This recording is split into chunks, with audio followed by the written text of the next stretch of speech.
In a world where insanity reigns supreme and safety pin manufacturers are running out of metal for the diapers of the leftists, it's comforting to know an ancient, fat, long-haired, bearded reprobate has your mind in mind. Ladies and gentlemen, boys and girls, children of all ages, broadcasting behind enemy lines in occupied California, and despite every attempt by the SHR Media Network to revoke his shameless contract, we return to the bloviating Zeppelin's Berserk Bobcat Saloon. I have come here to chew bubble gum and kick ass, and I'm all out of bubble.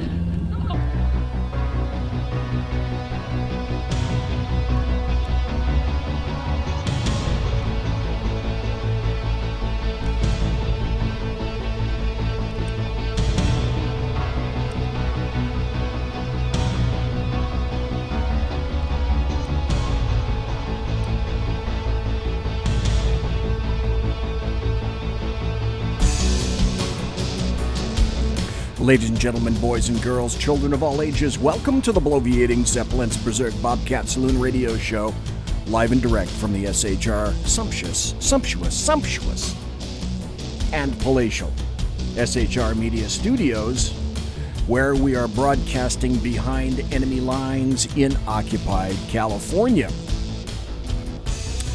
I gotta tell you this, you got a belly up to the bar, we've kept your seat, and it's great to see you back.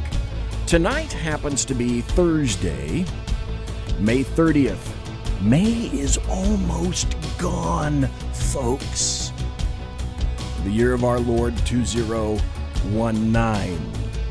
And I got to tell you also that Snowball is going to be your bartendress tonight. She pours with the best of them, and the lava lamp is, in fact, lighted to my left, your right. Now, that indicates that I advise you to listen and chat at shrmedia.com. You can also watch the show on Big Sarge Media, the Big Sarge Media Facebook page, as well as the SHR Media Facebook page, and also the SHR Media YouTube channel, where you can go there quick like a bunny, subscribe, like it, follow us, all that stuff on social media. You're going to enjoy it. I got to tell you this, again, we don't water our drinks just like we don't water our conversation, politics, religion, crime, culture, economics, race, sex, science, law. We talk about it all right here at the Saloon. Nothing is sacred, the speech is free, but the booze is not. All we ask is that you flush the toilet, jiggle the handle, and don't forget to tip your waitress tonight in the Saloon. In the first hour, we're going to have a unique gentleman that I just came across named Ray J. But I want to forewarn you, there's a little bit more to it than that. And then after Ray J is finished tonight, in the second hour, I hear rumors of the fact that Sackhead Sean may return in the second hour to plague and haunt my show. Which, I don't know, some people think that's okay. Some people like me think that, yeah, the plague and haunt aspect is accurate. Although some people would disagree. Here's the deal. Have you ever been on the internet? And I warn you, folks, Ray J is on the line right now.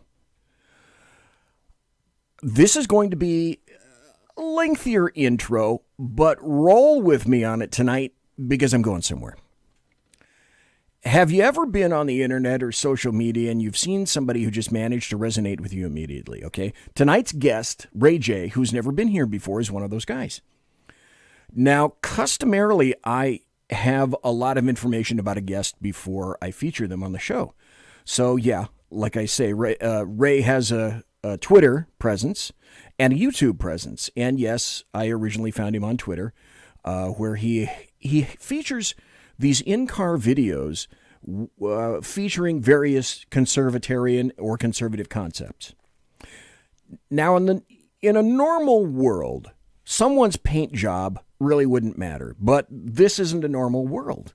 This is a world where, at least in the United States, that's driven by identity politics and melanin. It's a sad fact, but it has to be addressed and recognized. I'm going somewhere, like I say. I will get to Ray J, but I've never said this before on the show, so I'm going to say it now. It just came to me before the show. I've repeated for years this phrase, no one is equal until everyone is equal. It's a phrase that I'd like to think that Martin Luther King Jr. would embrace. I'd hope that would be true. MLK, he was a mortal man, okay? Just like all mortal men. He fooled around. He wasn't perfect like so many other people we know personally or in politics. People have tried to minimize or denigrate MLK for those reasons, but no matter what, it doesn't change his many messages. People are flawed. MLK was flawed. I am way flawed. But one of his most enduring quotes was, I have a dream that my 4 little children will one day live in a nation where they will not be judged by the color of their skin, but by the content of their character. So he's right. In a normal world, that would be the standard. But this isn't a normal world. And no, I'm not trying to equate Ray J to Martin Luther King Jr. I'm trying to make this point, however.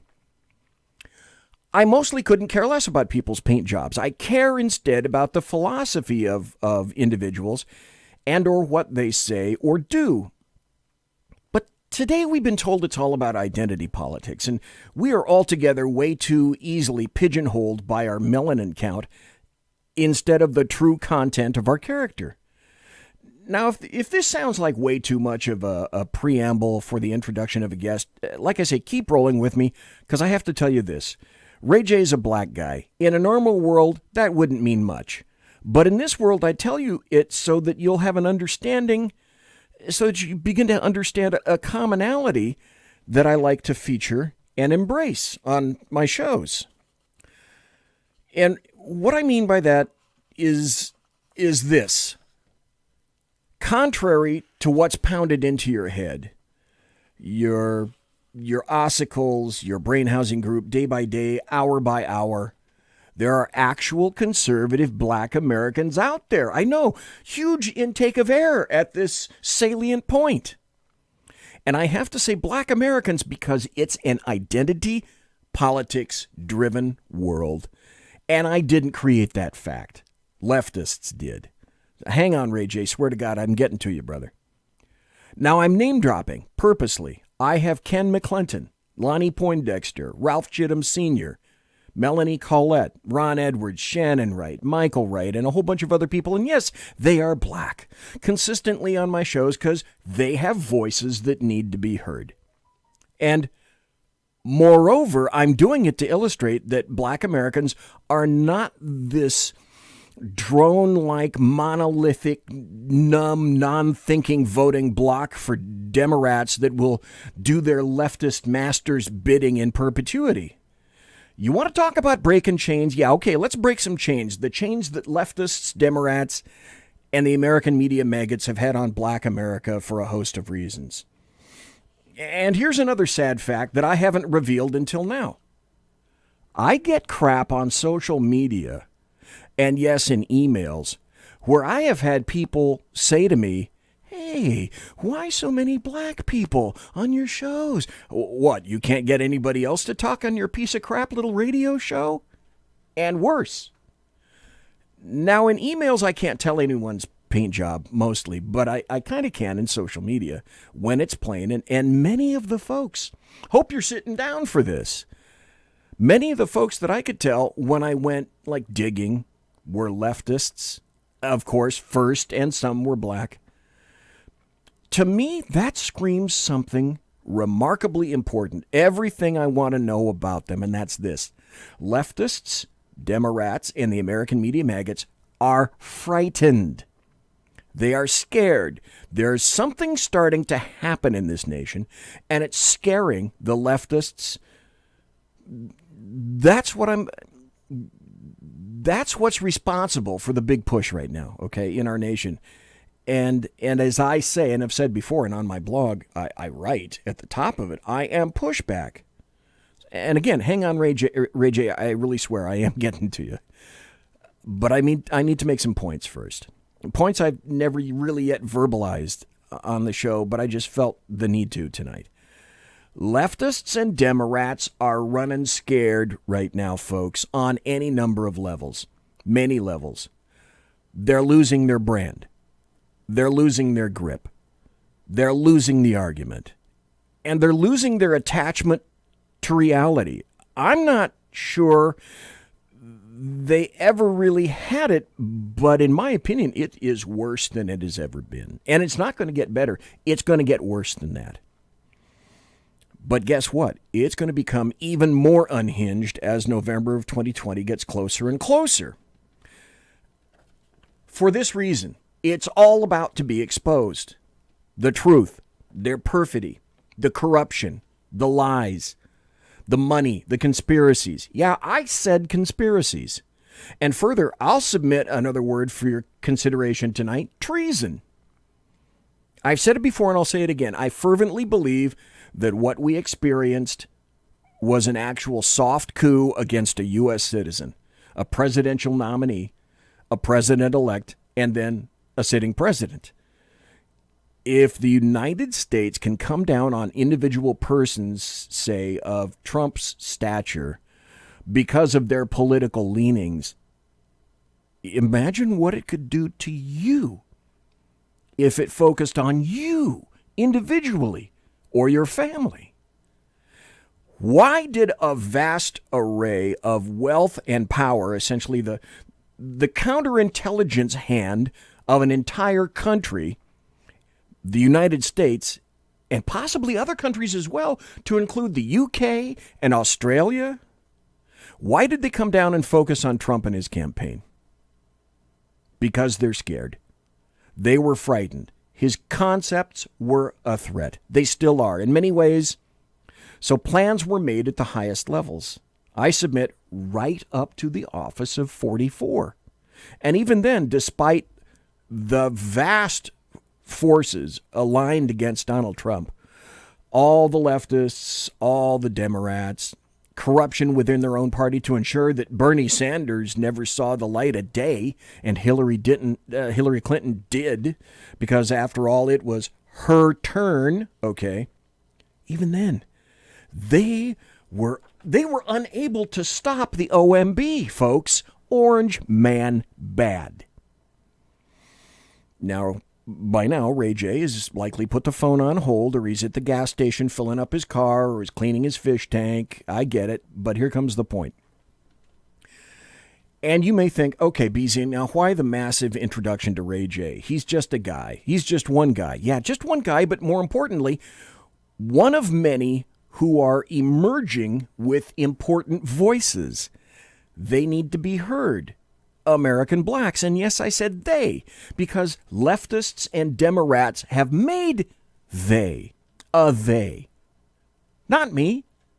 The they is an imperative to leftists until they want to pigeonhole someone as a racist for the word they. They are not a monolith. They are not an assumption.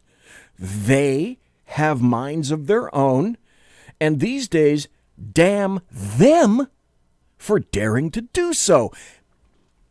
Folks, ask yourself a fundamental damn question. Why the huge, massive, unprecedented push for illegals to flood this country? Why no borders? Why no disincentives? Why all the free cheese to illegals? Why sanctuary cities and states? One simple answer. Because Ray J and people like Ray J, once committed, once guaranteed, and a once perpetually loyal voting bloc of American blacks, you're all traitors now.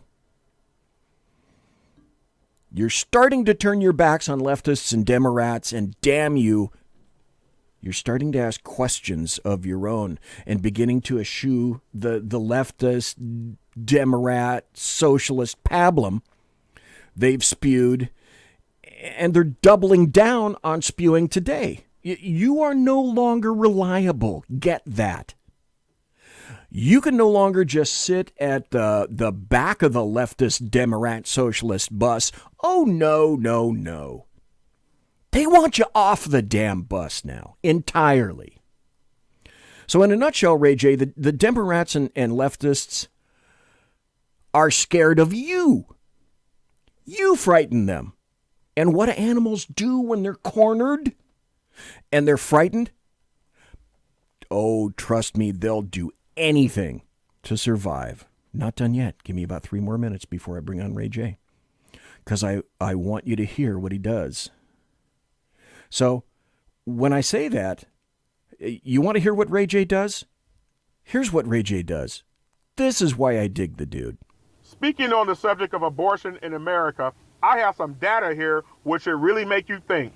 As of the 2010 census, there were 62,400,000 women in the United States, of which 36,400,000 were white, or 58% of the female population, and 26,200,000 were minority females, which consist of blacks, Hispanics, Asians, and other minority races. And they only accounted for 42% of the female population.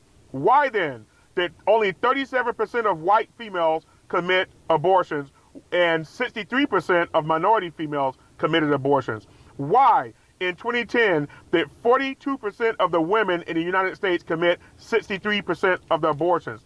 I will tell you why. Because of the evil and satanic policies of the Democrat Party. They have ruined minority communities. They have minorities hooked on welfare. And most of the minority communities have fatherless households. Did you know that in 2019, 70% of black households are fatherless? And you wonder why our communities are ruined. It's because there is no fathers in the household to help raise these kids. We have lost track of God, and we have lost track of family. Think about that. You know, since the ruling in 1973, Roe versus Wade, we in the United States, our sacred country, has committed 61,326,000 abortions. We have murdered 61,326,000 babies. This is satanic. It's ungodly. What in the hell has happened to our nation to where we find this as being acceptable? It is ungodly. And you know, from 2004 until 2007, 1,106 women gave the reasons why they had abortions. Let me give you some of the examples. They said the baby would interfere with my life. The baby would interfere with my education. The baby would interfere with my career. I can't afford a baby right now. I'm not ready for a child. I can't leave my job to take care of my baby. You know, women claim they want to be powerful, they want to be respected. Then learn how to control your body. You said your choice, your body. You need to think about that when you're in the bedroom. Get your mind right. Get your mind right. That's Ray J. That's why I asked him to be on the show tonight. And yeah, okay, granted, that's the longest introduction I have ever made in the history of my show. But I believe it needed to be said, not just for Ray J, but for every good patriotic American like Ray J. So with luck, Ray J, you haven't fallen asleep in Florida. So folks, I'd like to introduce Ray J to the Berserk Bobcat Saloon. It's a pleasure and honor to have you here tonight, sir. Well, how are you tonight, Zell? I am doing great.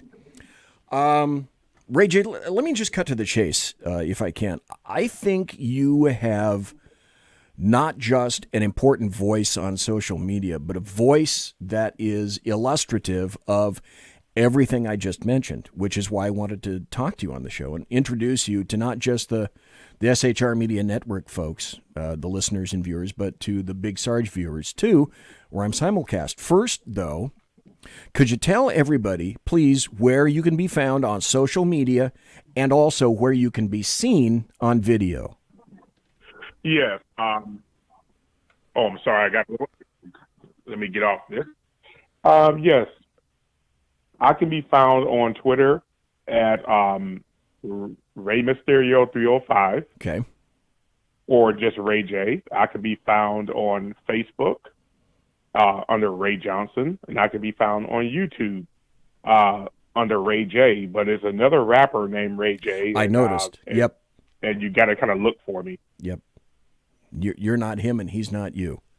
Yes, he has a much larger following than me. Your Twitter page says that you are a Trump NRA conservative. You're a diehard supporter of American conservatism and the Jewish. That you are an extreme right-wing Republican and patriot, and proudly on the Trump train. But before I specifically go there, and because I wasn't able to find out a whole bunch about you, I want to discover tonight, if I can, what makes Ray J tick. So let's start with this. Where were you born? Can you give us a flavor of your upbringing, your background, your education, just kind of a sense of who Ray J is? Okay, I was born in Orlando in 1971. I grew up here in Orlando until I was about 7 years old, and I moved to Tampa, Florida.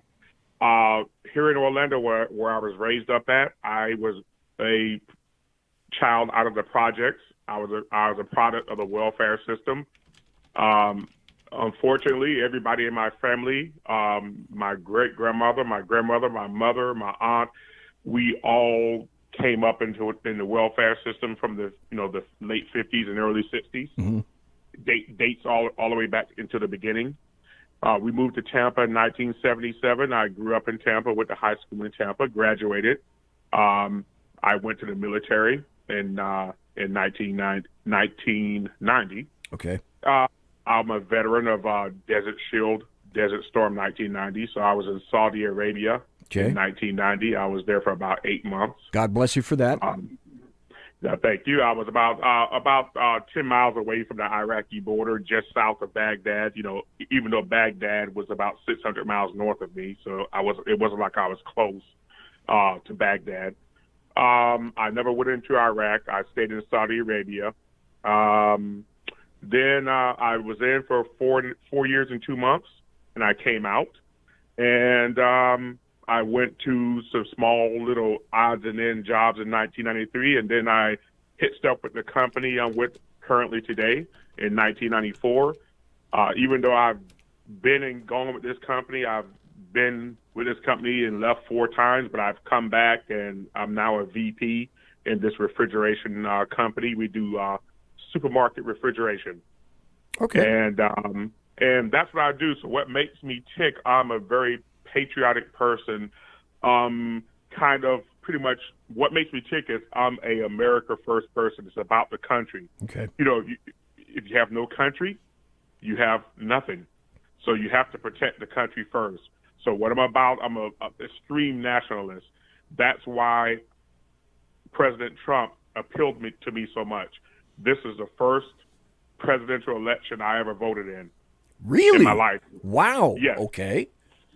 Yes. In 2016, I was 46 years old, and this is the first election that I voted in. I almost voted for Ross Perot in his first run, but when he dropped out, I lost all faith in him. So that's why I'm so supportive of President Donald J. Trump, because he cares about this country. And it's unfortunate that we've had so many different administrations, and President Trump, while he's very, very awkward in some ways compared to other presidents, he's very unique. He actually exposed to the American people so much corruption, so much evil, he exposed so many administrations before him that literally sold America out. They sold us out to China. They sold us out to Canada. They sold us out to our own allies, the EU. They sold us out to a military alliance. NATO I understand the purpose of NATO.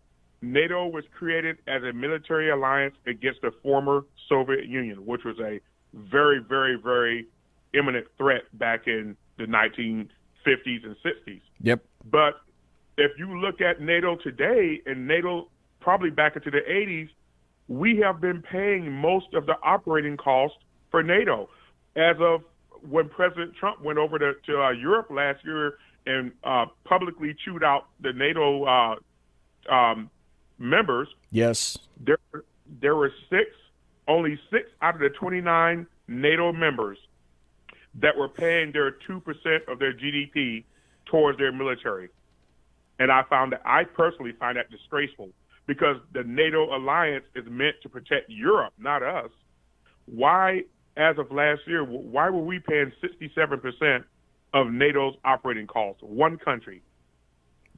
That's an easy answer. The easy answer is because up until now, every president let them do it. That is correct. You know, I listen a lot to President Trump. President Trump is, again, very unique, and he's very off the cuff. But President Trump said quite a bit in visiting Japan. I'm talking about our allies, Canada, China, many countries in Europe, the EU as a whole, and NATO as a whole. He said repeatedly since last year that these countries, what he said, why you're doing this, we're not going to continue to do this. And many of these countries said, nobody ever told us that before. Nobody's ever said that to us before. And that lets you know what our former administrations, how they had their hand in the cookie jar in other countries. That's why so many politicians are against President Trump with China, because many of these politicians have their hands in so many crooked deals in China, and they're getting so many kickbacks from China and Mexico. That's why half of this government is against him. He's pretty much dropped the bomb. He's dropped the raid bomb, and all the roaches are scattering. That's absolutely true. That's completely true. Before I forget, Ray J, the other thing I want to tell you is I want to say a very hearty thank you for staying up so late to talk to me tonight, since you're on the East Coast.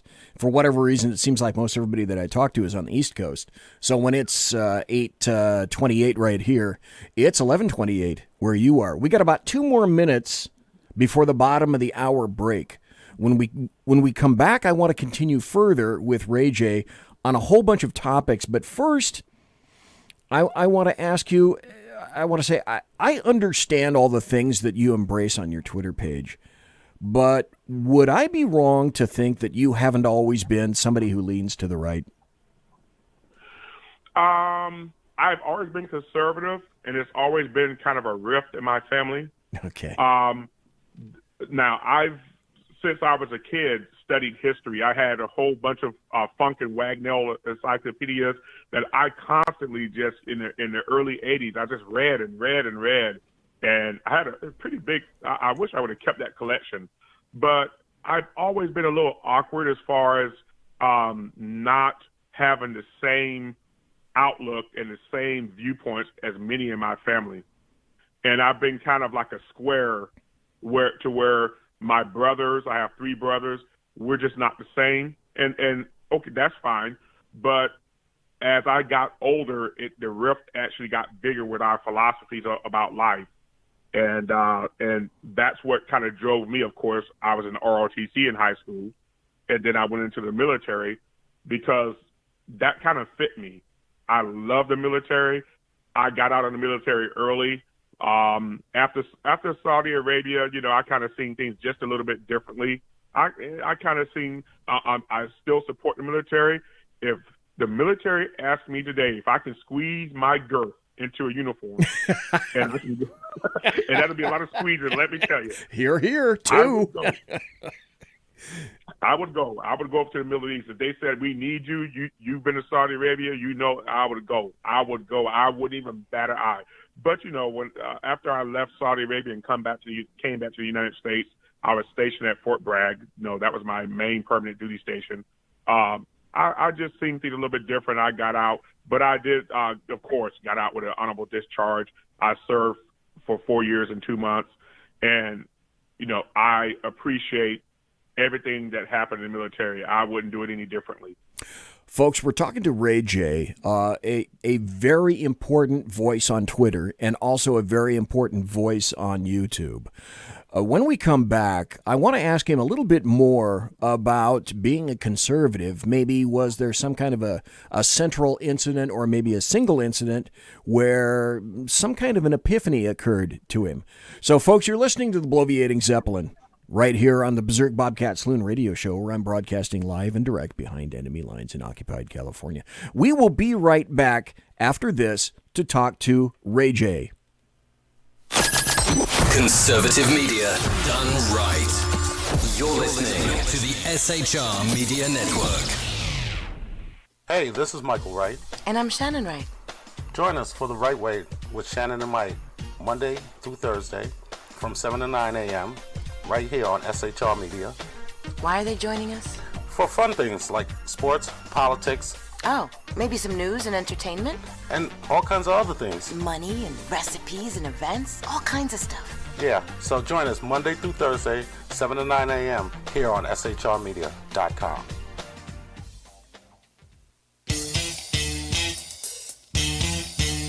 From a public locker inside a dilapidated Long Island rail station comes a show designed to piss off liberals using truth, facts, and ridicule.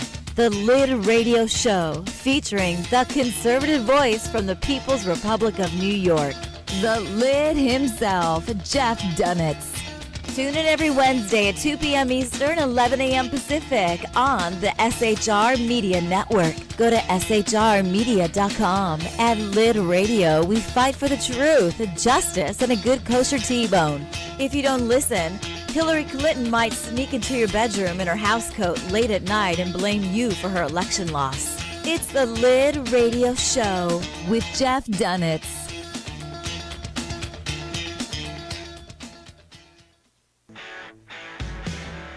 Hey girls, Carry Girl Gear is here. More and more women every day are concealed carrying, participating in competitive shooting, and getting firearms training. It's not a boys club anymore, and we don't have to shop in their stores anymore either. Finally, a cool and unique clothing line just for women. Dope tees and hats for the patriotic concealed carry and 2A girl. So what are you waiting for? Go check out carrygirlgear.com today.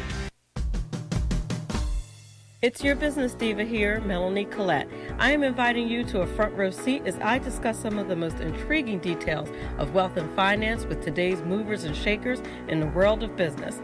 Listen in and discover financial truths on a global, domestic, and household scale. Uncover topics that will impact your wallet today and in the future. Money Talk with Melanie airs Monday through Friday, 5 p.m. East, 2 p.m. West, right here on SHR Media and High Plains Pundit Talk Radio. You can't afford to miss it.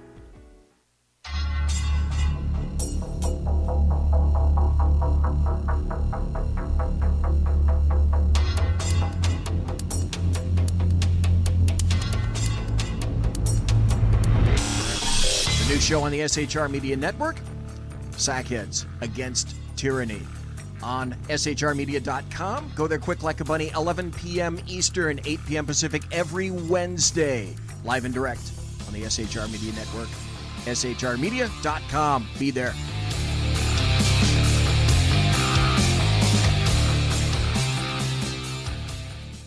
For 50 years, I've seen the American people blinded by corrupt politicians, a lapdog media, and deceptive Islam.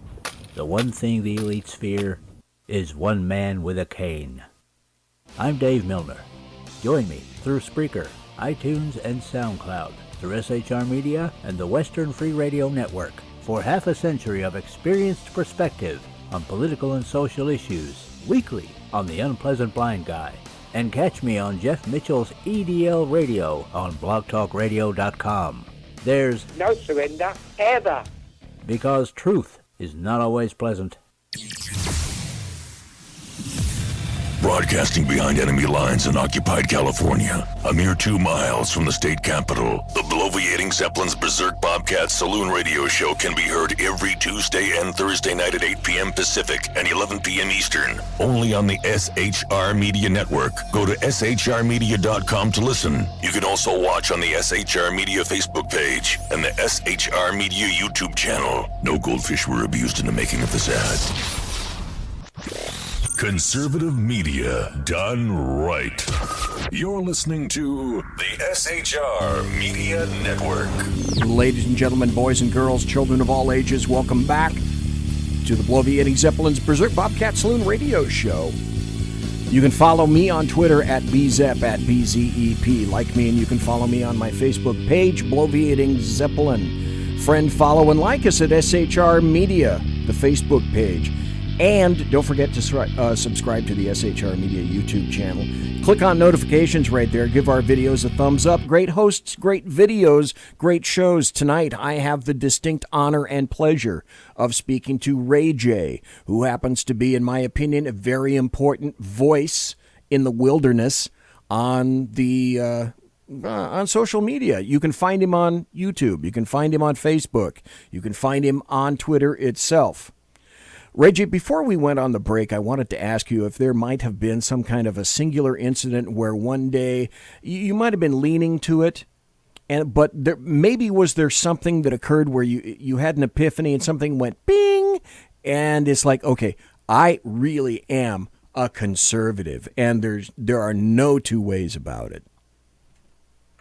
Well, that what made me appeal to Donald Trump when I first seen him in late 2015, early 2016, is the message he had about, again, I'm a nationalist, and kind of when he started first saying America first, and he started pointing out all the trade imbalances, the how we were being taken advantage of with NATO, and he just brought up all the corruption, and just his America first message. I mean, it literally, it sounds kind of dorky, but it kind of made me feel, with Donald Trump, I felt safe. I felt that he was for this nation. And I just, like I said, it kind of reminded me of Ross Perot, to be honest with you. That kind of, when I heard it, I just knew that Donald Trump was the person I was going to vote for. And I said, right when I started following Donald Trump, I'm voting for this guy. I don't care what anybody says. I'm voting for him. They were making fun of him. You know that. Yes. They were poking fun of him. They were saying there's no way he's going to win. You seen, what is her name? A.M. Joy? Joy Behar, right. Yeah, she has had the weirdest look on her face, like, how could you even say that? I've seen many movie stars just make fun of the guy and just treat him like he was literally a piece of garbage. And look where he is and look where they are right now. You said something earlier before the break that I thought was very important, and it resonated with me a whole bunch because I did something similar in high school. You already had what I would consider to be a thirst for knowledge and education, and in my opinion, that sets you apart immediately from the rest of the pack, so to speak. I didn't get an education in high school like I wanted, so I went into the library, and on my own time, I took out tons of books to educate myself about history. You said that you're a student of history. I was too. I didn't get that thirst slaked in class. I had to go out actively and find that stuff on my own. And that is what I think sets you apart as well, is you remind me of me in that instance, in terms of I wasn't getting what I wanted, so I'm not going to let somebody else tell me or show me or hold information from me. I'm going to go out there and actively search out that stuff for myself. So that, as far as I'm concerned, that's impressive. That makes me think of me, but I also submit, Ray J, that tells me all I want to know, all I need to know about you and what you've built upon on that. Well, I appreciate that, Zepp. I really appreciate being on your show tonight. I'm very, very honored. This is my second show, and I'm not a professional at it, but I really believe that there are many more conservatives out there like me, black conservatives. I hate to bring up the racial identity, but in race baiting, I'm not a race baiter. I'm actually the opposite. I have a lot of black people that attack me constantly, just attack me, calling me an Uncle Tom and other racial innuendos. And I don't care. I don't care because, going back to President Trump, they call the man a racist. There is no evidence of President Donald J. Trump being a racist. None. In fact, his policies that he's enacted in the last 2 years has favored minorities, the very people that they're claiming that he's attacking. So I'm a person that I fight for the truth. That's why I come on Twitter, and I'm on Instagram also. but I'm not that big on Instagram. I'm not an Instagram guy, not really. But I'm on all 4 platforms: Twitter, Facebook, YouTube, and Instagram. And I really fight for the truth. And a lot of people think I attack the black community. I am what Russians would call the Milat, the hammer. And that's what I am. I'm a hammer. And you need people like me, and you need people, you need passive people. You need the doves, and you need the war hawks. I'm a war hawk.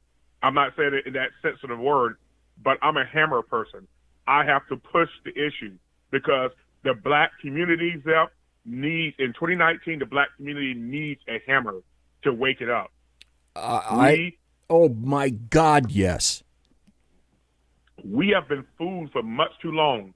I don't know if you heard this before, but the older women in my family told me this, that in the late 50s, the government sent government workers around, especially around black communities, knocking on women's doors, asking them, were they single? Was there a man in the house?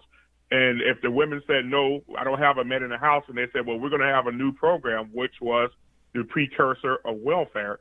They said, we're going to have a new program where if you don't have a man, you're not married, and you don't have a man in the house, the government will give you subsidy. The government will help you and assist you. And that was the beginning of welfare. And that was also the beginning of the end, and I think you would agree with me, of the once very solid, very nuclear black family that was every bit as strong as any other family in the Americas, except they were singled out. They were singled out to be dependent on big government, just as you say. Now, you made another point earlier in the first half hour, and obviously you say you're a hammer, you make no bones about your support of Republicans, Trump, conservatism. Your videos strike home and they speak the truth. You point proper fingers at those people who are getting in the way of actually solving problems in America. But I'd also wager, just like you indicated in Black America, that you are catching a hailstorm of crap, and that has affected. Well, let me just ask you, have you actually lost friends and acquaintances and serious family members over your stances? Yes, it's caused a rift in my family. So pretty much my immediate family that I've always been closest to for many years is my aunt. My mom passed away in 2010 of leukemia. I'm sorry to hear that. It's been my aunt. She's the oldest person left in my immediate family. And then my younger brother and his 3 kids and his wife. Now, my youngest brother, of course, unfortunately, just like indicative of what you see across the nation, he's in prison for doing something stupid. Smart kid. He's smart and stupid all in one. So basically, it's caused a serious rift between me and my brother's family, his wife and him, because they have the opposite mentality. They think that blacks are old welfare. They think that we've had about 3 different years of knockout dragouts, either over Thanksgiving dinner or Christmas dinner, to where his sister, my sister-in-law, his wife especially, she is especially.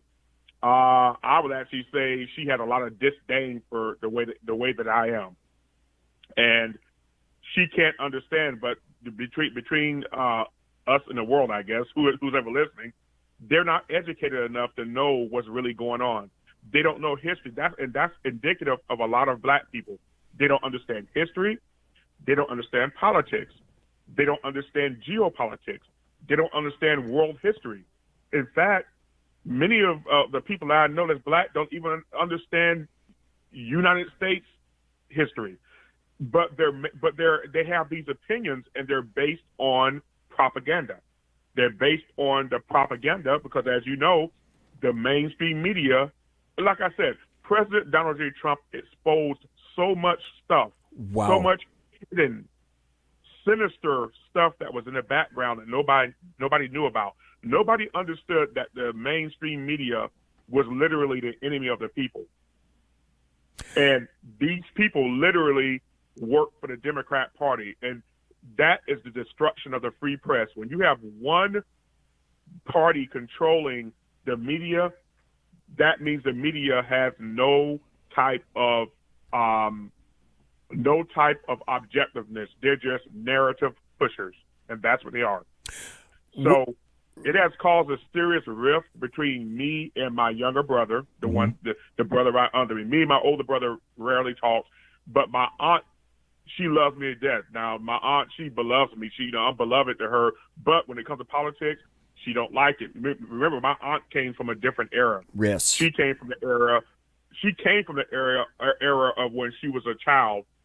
Food stamps and welfare helped our family at that time.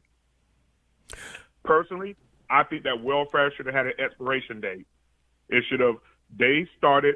President Lyndon B. Johnson, which I don't know how you feel about it, but President Lyndon B. Johnson, in a way, was a good man. In a way, he was an evil man, because President Johnson did help the black community with the legislation that he supported, but he done it for sinister and ulterior motives. He did it for some of the most cynical reasons extant.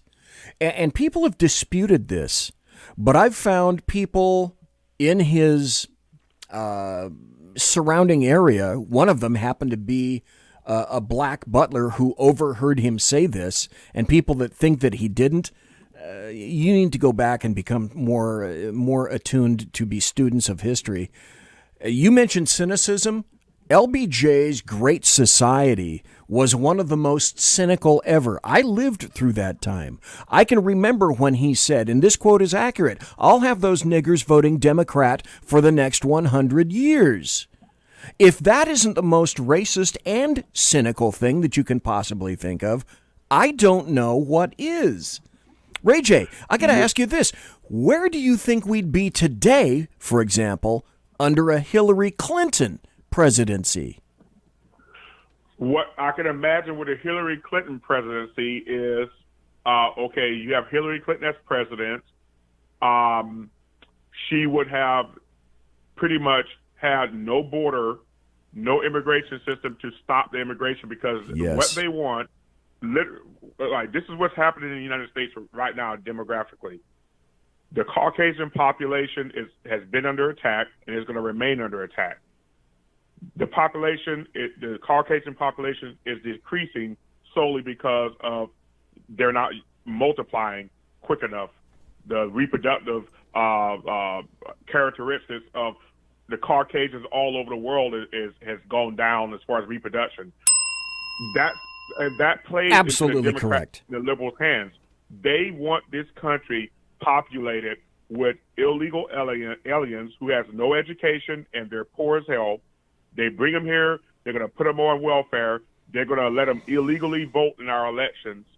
And they're trying to literally, in my opinion, replace the Caucasian population with an influx of illegal immigrants that's desperate for a good life. Now, I don't blame, as President Trump says, I feel the same about him. I don't blame those people. I blame our government for allowing it to happen. So Hillary Clinton will let this country be overran with illegal aliens. They're also partnered up, which is a death blow. They're partnering up with Islam. Islam is a direct threat to the United States Constitution. Those people will never, ever abide by the United States Constitution. And with that, there should not ever be a person who believes in Islam allowed to serve in our government, because they will not abide by the... How can you have somebody in your government that will not abide by your Constitution that kept this country together from 1789 until 2019? So just the presence, in my opinion, of Ilhan Omar and Rashida Tlaib and people like that, Keith Ellison, but see, Keith Ellison is a little bit different. But you allow people in your government, in your House of Representatives, that comes from another country that's hostile towards your country, and now you're seeing the results of it. Look at the shame and disgrace Ilhan Omar has been since she has been in our Congress. Just a disgrace and a blight on our heritage. So for what I see, Hillary Clinton would have allowed our country to be overran with illegal aliens. She would allowed our country to be overran with Muslims coming from Somalia and Syria. And you see what happened in Minnesota. You see what happened in Dearborn, Michigan. Those places now, you cannot allow an influx of people at such a rate and so quickly that they cannot assimilate to your country's heritage and your country's beliefs. Ray J, that's what's happening. Go ahead. Can I interrupt you just for a second? Because you nailed on something. When you started to mention Islam, you're not in the chat room right now. This chat room over at shrmedia.com, this chat room just blew up when you started to mention that. I retired from 41 years in law enforcement in 2016. A lot of the guys that I supervised were direct either retirees, honorable discharges, had done their duty in the Middle East, and these were completely squared away troops. My question to you at this point is, by being in the Middle East and having experienced personally, and I'm sure you saw a lot of stuff, did that tend to influence your current position on Islam today? Were there things that you saw or experienced that informed your decision and your thoughts on Islam today? Yes, I just seen I was in Saudi Arabia. I talked to a lot of Saudi Arabians and other people from other countries. I've spoken with some Syrians, with some Jordanians. I seen their intolerance towards others. I see that right away. Their intolerance, when we were in their country. So I never took that to offense. Like, women couldn't drive. They didn't want our women driving. Right. They literally wanted our female soldiers to cover their faces with the burqas. Mm-hmm. And okay, I can understand that. You know what? If I'm in Saudi Arabia and they have laws that we think are backwards, it's not fair to criticize them because you're in their country. Yeah. I respect that. But they are very intolerant to other religions. And that's what people that's in those countries, and you know this as well as I do, Zep, everything leads off with religion. Their religion is what controls their life. It is Islam. Whether you're in Iraq, you're in Jordan, you're in Syria, you're in Egypt, you're in Libya, if you're in Oman, the United Arab Emirates, Qatar, everything starts off with Islam. And I've seen that in Saudi Arabia, that they were so intolerant.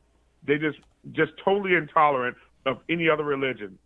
And pretty much that's what ruled their life. Everything rotated around that. And that right there let me, back in the 90s, I knew there's no way I would want to live here in the Middle East. So that's what I see, and look at what's happening with Rashida Tlaib and Ilhan Omar, how they're attacking Jews.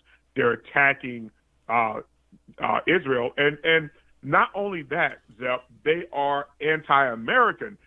They're in our government, and they're against our government. They criticize our government, and they blame our government for everything.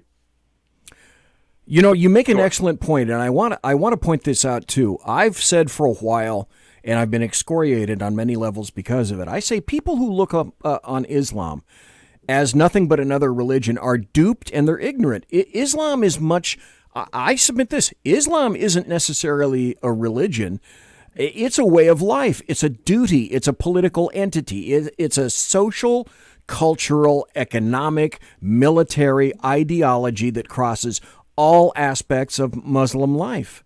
It influences and informs every decision made by a devout Muslim, to the point where I concluded that I really don't think that there is such a thing as a moderate Muslim per se. In my opinion, there's only a Muslim who isn't doing it right. That's correct. That's correct. Yes, they want to control the way you talk, what you wear, what you can eat. They have their things where, you can't eat that. So basically, you go to certain parts of this country, like up there near Minneapolis. I don't know if you've seen the pictures of people walking in the Mall of Somalia, I call it now, but it's the Mall of America. The Mall of America, correct. It's totally, Somalis have totally taken the place over. You know, I don't know how many years it was ago, maybe 3 years, 4 or 5 years. They had a huge Christmas tree in the Mall of America. Those Muslims tore down that huge Christmas tree. They tore it down to the ground. And that right there lets you know how intolerant those people are. And every time everybody criticizes me, right, and calls me a racist and calls me an Islamophobe, I say, let me ask you something. You're criticizing me because I'm criticizing Ilhan Omar and Rashida Tlaib. Let me ask you something. You tell me, aside from Israel, which country in the Middle East or in North Africa that's Arab or Muslim that has a Caucasian male in their parliament or in their government. Just name me one country that has a Caucasian male of European descent or American descent in their parliament, in their government. You can't name me one nation because he would never survive because they'll probably behead him. You know, I realize that we've gone kind of full spectrum tonight. We've been all over the map. So I need to ask you up front, because we only have about 4 more minutes before the end of the first hour. I want to ask you up front, would you consider coming back on the show? Oh, sure. If you would have me, I would love to. Okay. And the reason I say that is because I really believe that you have an important voice. It's a voice that needs to be heard. People need to recognize that there is such a thing as an honest-to-God black conservative. You know, let's take off our blinders and realize what's happening really in the midst of the United States of America these days. And we're kind of scattershot this first hour, but when you come back, and I would like you to come back, what I'd like to do is I'd like to begin to focus on more issues. The first appearance tonight was to just kind of get a sense of who Ray J really is. And I think we've gotten a really good sense of who you are. And so that with your history, your education, your experience, when you say that you're a patriotic American, okay, I get that now. I think the SHR Network people get that now. The Big Sarge Media Network people get that now. And I think that was an important point to make.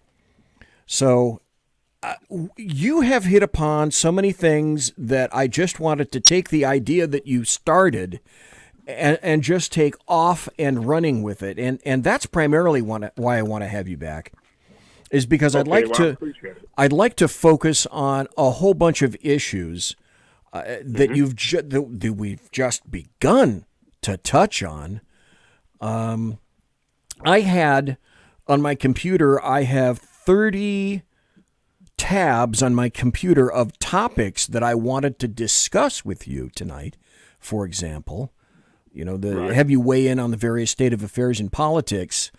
And it's just, I know I'm not going to be able to get to them tonight. And it frustrates me. I don't know if it frustrates you, but that's primarily why I want to ask to see if you will come back, because you have a great voice.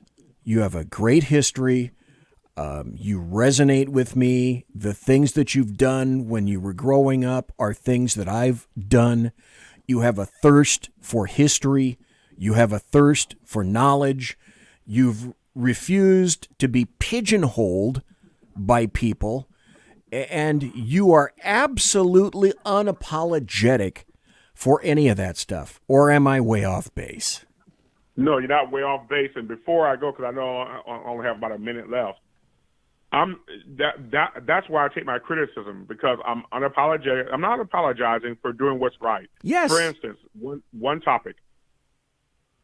Civil War Confederate statues. Why are we tearing down those statues? Why are they covering up those statues? Why do we have black people running around painting those statues and trying to deface these Civil War monuments? Those statues aren't hurting anybody. I said I think it was up in Chicago. They took a whole bunch of statues down. They had, I think it was Dallas, I believe. Dallas last year, they took statues down. How is that helping the poor communities? By spending millions of dollars, they had to move those statues to somewhere else. It cost like $1 million. How is that helping the black community? First of all, most of the black people that were criticizing those statues don't even know who those people were, don't even know the history behind them. All they know is what they've been told by Democrats and the mainstream media. That's the kind of person I am. I am not looking here to race bait. I am looking for the truth, and I'm going to speak the truth, and I don't care what anybody says. And if they silence me, if Twitter has throttled my account, I've been throttled, but I just keep hammering on. Eventually, I'm going to hit my head on the wall. Either the bricks are going to give way or my head's going to bust open. Okay, Ray J, we got to go. The hour's up. So please tell folks where you can be found on social media, your videos, and any other points on the internet that you want folks to know about. Okay, I can be found on Twitter at Ray J, Ray Mysterio 305. I can be found on Facebook as Ray Johnson. I can be found on YouTube, Ray J, RAYJ, no capitals, no space. And I can be found on Instagram, Ray J559. Okay, sir, I thank you ever so kindly for staying up so late. Thanks for taking the time to speak to me for the entire hour. It has been an absolute pleasure. And thank you ever so kindly for being here tonight, sir. I do appreciate the invite, and I will be happy to come back again, Zep. Thank you very much. And I'm not kidding. You will be corresponding, and I would like to have you back in the near future. It's not just sort of an empty promise kind of thing. I really wanted to get into some in-depth issues with you tonight. We just don't have the time. You'll be back. Zep, it's been a pleasure. Thank you, sir. Thank you. Bye-bye. Ray J. Ray Johnson. Great dude. Gonna have him back. Another dude is coming on after the break. If he gets back, he's sort of promised to be here. Sackhead Sean. Can we trust him? I don't know. Conservative media done right. You're listening to the SHR Media Network. Hey, this is Michael Wright. And I'm Shannon Wright. Join us for The Right Way with Shannon and Mike, Monday through Thursday from 7 to 9 a.m. right here on SHR Media. Why are they joining us? For fun things like sports, politics. Oh, maybe some news and entertainment? And all kinds of other things. Money and recipes and events, all kinds of stuff. Yeah, so join us Monday through Thursday, 7 to 9 a.m. here on shrmedia.com.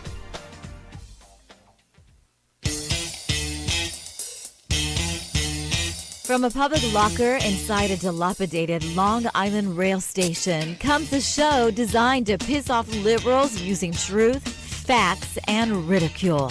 The Lid Radio Show, featuring the conservative voice from the People's Republic of New York, the Lid himself, Jeff Dunitz. Tune in every Wednesday at 2 p.m. Eastern, 11 a.m. Pacific on the SHR Media Network. Go to shrmedia.com. At Lid Radio, we fight for the truth, justice, and a good kosher T-bone. If you don't listen, Hillary Clinton might sneak into your bedroom in her housecoat late at night and blame you for her election loss. It's the Lid Radio Show with Jeff Dunitz.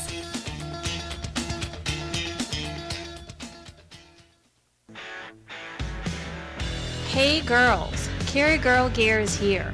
More and more women every day are concealed carrying, participating in competitive shooting, and getting firearms training. It's not a boys' club anymore, and we don't have to shop in their stores anymore either. Finally, a cool and unique clothing line just for women. Dope tees and hats for the patriotic concealed carry and 2A girl. So what are you waiting for?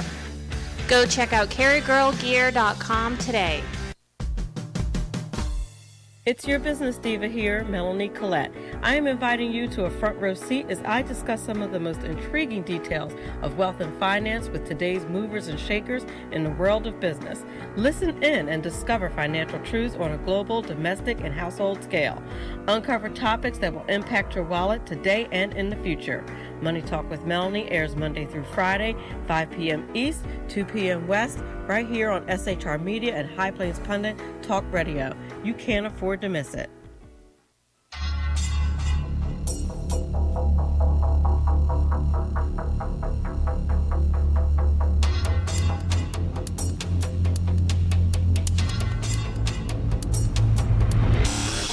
The new show on the SHR Media Network, Sackheads Against Tyranny. On shrmedia.com. Go there quick like a bunny, 11 p.m. Eastern, 8 p.m. Pacific, every Wednesday. Live and direct on the SHR Media Network. shrmedia.com. Be there.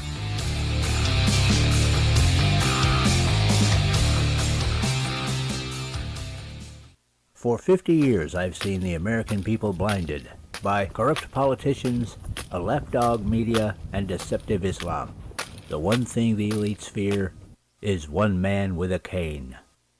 I'm Dave Milner. Join me through Spreaker, iTunes, and SoundCloud, through SHR Media and the Western Free Radio Network, for half a century of experienced perspective on political and social issues, weekly on The Unpleasant Blind Guy. And catch me on Jeff Mitchell's EDL Radio on blogtalkradio.com. There's no surrender, ever. Because truth is not always pleasant.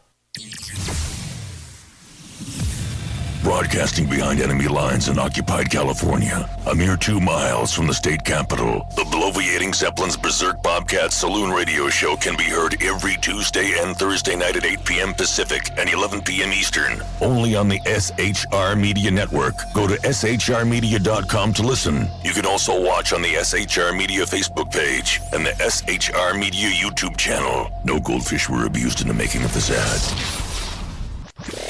Conservative media done right. You're listening to the SHR Media Network.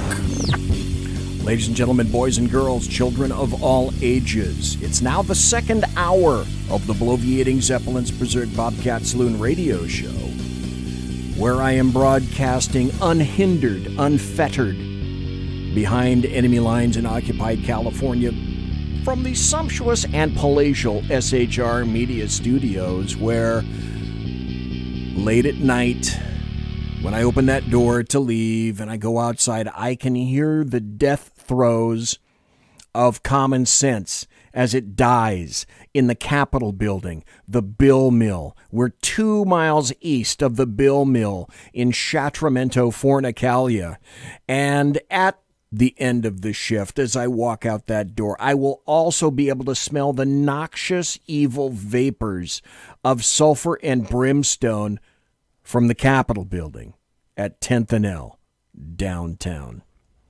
Got a lot of stuff to go over tonight. Nothing has happened this week. Hell, nothing ever happens any week around here. What I haven't done is I haven't read a Kurt Schlichter article in a while, so I'm going to get to that because I just really enjoy the stuff that he writes. This is from townhall.com. This is where you can find Kurt Schlichter. And his article is entitled, Trump Counterattacks Using Democrats' Hypocrisy. George Orwell's socialist tyrants worked hard to impose what he called doublethink. But today's left can't even manage to single-think. Our bloated, soft, and lazy elite no longer bothers to try to fool us with consistent, coherent lies. It's too busy reacting to the actions of one solitary hero who knows how to play these Blue City geeks like Keith Richards knows how to play a guitar, only with less Jack Daniels. Now that I have Nancy Pelosi's attention, I'm sorry. No, I'm not. That hero is President Donald Trump, who I hope is president forever, because watching him use his narrative jujitsu on his feckless opponents is so much damn fun that I dread the day when he's no longer in the ring, body slamming our enemies for our amusement. Hypocrisy? Thy name is Democrat. Okay, you stole that one from me, though, Kurt. Who I hope is president forever. And Trump has this amazing way of making them demonstrate it to the world that no one else has ever been able to pull off. Look at what we've just seen in the last week. With his declassification move, Trump has maneuvered them into publicly asserting that providing you more information, I love this, Providing you more information about what occurred is now a cover-up of what occurred for some reason. Don't think about it, just go with it. They're rolling. We have the lib poobahs and their mainstream media Reinfelds in full spaz effect because Trump proposes to declassify info attesting to the antics of the deep state moles who tried to spur the failed soft coup in part by leaking classified info. Now, wait, so now exposing classified info is bad? Didn't Hollywood just make an eponymous movie about the brave firefighters at the WAPO defying the government to bring the people the truth by publishing the classified Pentagon Papers? Well, maybe. I don't know, because I don't watch Pinko self-slobberfest movies. I do know that the libs were all giddy about the Lightbringer dog eater, gave underserved clemency to Bradley Manning for leaking classified material to Julian Assange, who the media now hates for publishing confidential material that hurt Felonia Milhouse von Pantsuit. Imagine that, how that works.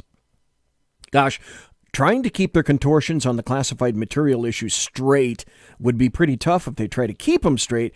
They don't even try anymore. They just pull rhetorical 180 after rhetorical 180, not expecting that we'll notice the narrative whiplash. At least Big Brother put some effort into it. Our loser ruling class dorks just spew out whatever words they need to buttress the narrative at any given moment, fully expecting us normals to forget they were shrieking just the opposite into our face 10 minutes ago.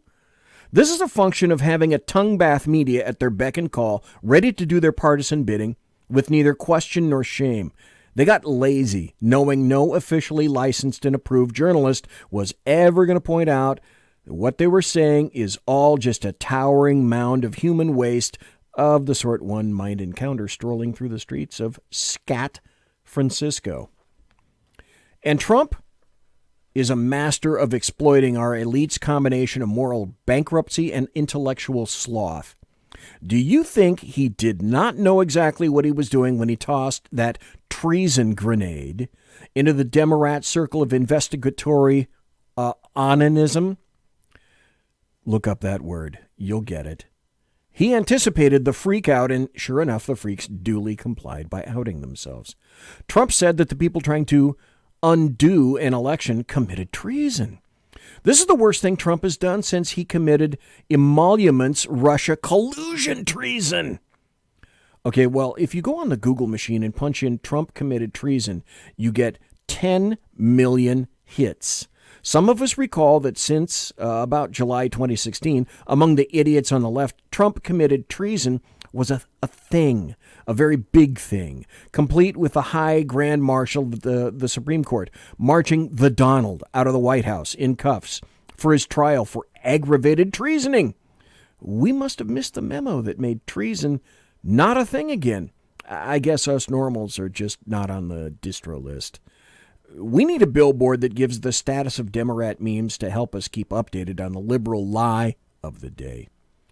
Promiscuous accusations of treason are bad, effective at 0700 hours today, and will continue to be bad until further notice. Check here tomorrow for updates. Trump retweeted a funny video of Nancy Pelosi channeling... Okay, I got to read this sentence again.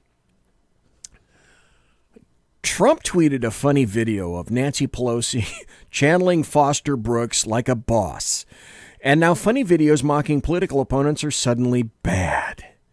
Actually, the President of the United States was doing the slurrer of the House a righteous solid by accusing her of being drunker than screw-top Chardonnay aficionado Felonia Milhouse von Pantsuit on November 10th, 2016. He was providing an explanation for all the silly things she's been babbling of late. It was a kindness. After all, if she wasn't Schiff-faced, then what's her excuse? With our glorious ruling class, it's all lies. It's all garbage. And Trump gleefully exposes it all.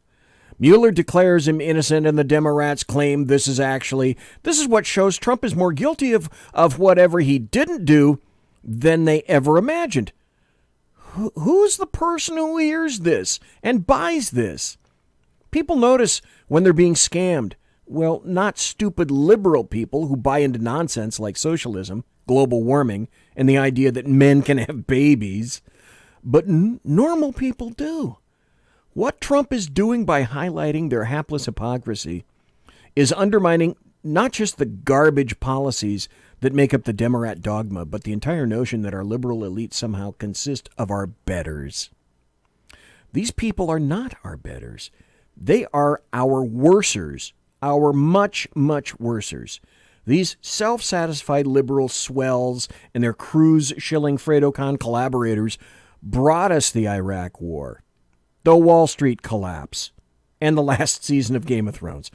They are terrible, and one of the myriad things they are terrible at is lying to us. But Trump is really good at highlighting the indisputable truth of their terribleness, and that's why he'll win again in 2020. Now, I don't like to sit here and just read article after article to you, but tonight I'm going to go and back this one up with another article, which is... It's kind of weird for me to do this, but the reason I'm doing it is this is an article from an individual who really didn't have much of anything to do, didn't want to have anything to do with Trump at all. And I find it interesting because this person... he was not a Trump guy at all. For the most part, I'm having trouble finding this article. Here we go. Here we go. While I'm looking for it, I have another one. Do you guys read Victor Davis Hanson? If you don't, you should. He can be, if you just go into your favorite your favorite search engine. I like that. Go into your favorite search engine and go find Victor Davis Hanson. Because he's pro-Trump now. And I don't think he was a pro-Trump guy before. But the man that I wanted to mention, that I wanted to read the article from, because I found it now, is Hugh Hewitt. Hugh Hewitt I used to listen to religiously. He was broadcasting from Southern California, and then he moved and got kind of semi-full of himself, and Salem pulled him up out of Southern California at 3 o'clock in the afternoon Pacific, and now he's on at 6 a.m. Eastern, which is 3 a.m. my time, which is why I'm not listening to Hugh Hewitt anymore. Hugh Hewitt was not a pro-Trump guy. And certainly his producer was not a pro-Trump guy. Now I find an article from Hugh Hewitt that's written for Yahoo News that says this.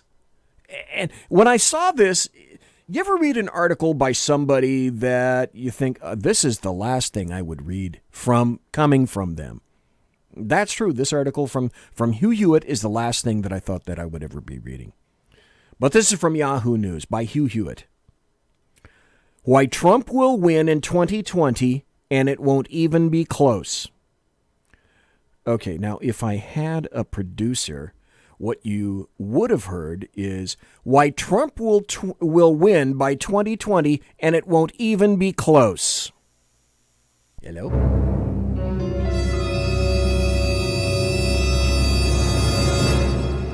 But I don't have a producer, so that's not what you heard.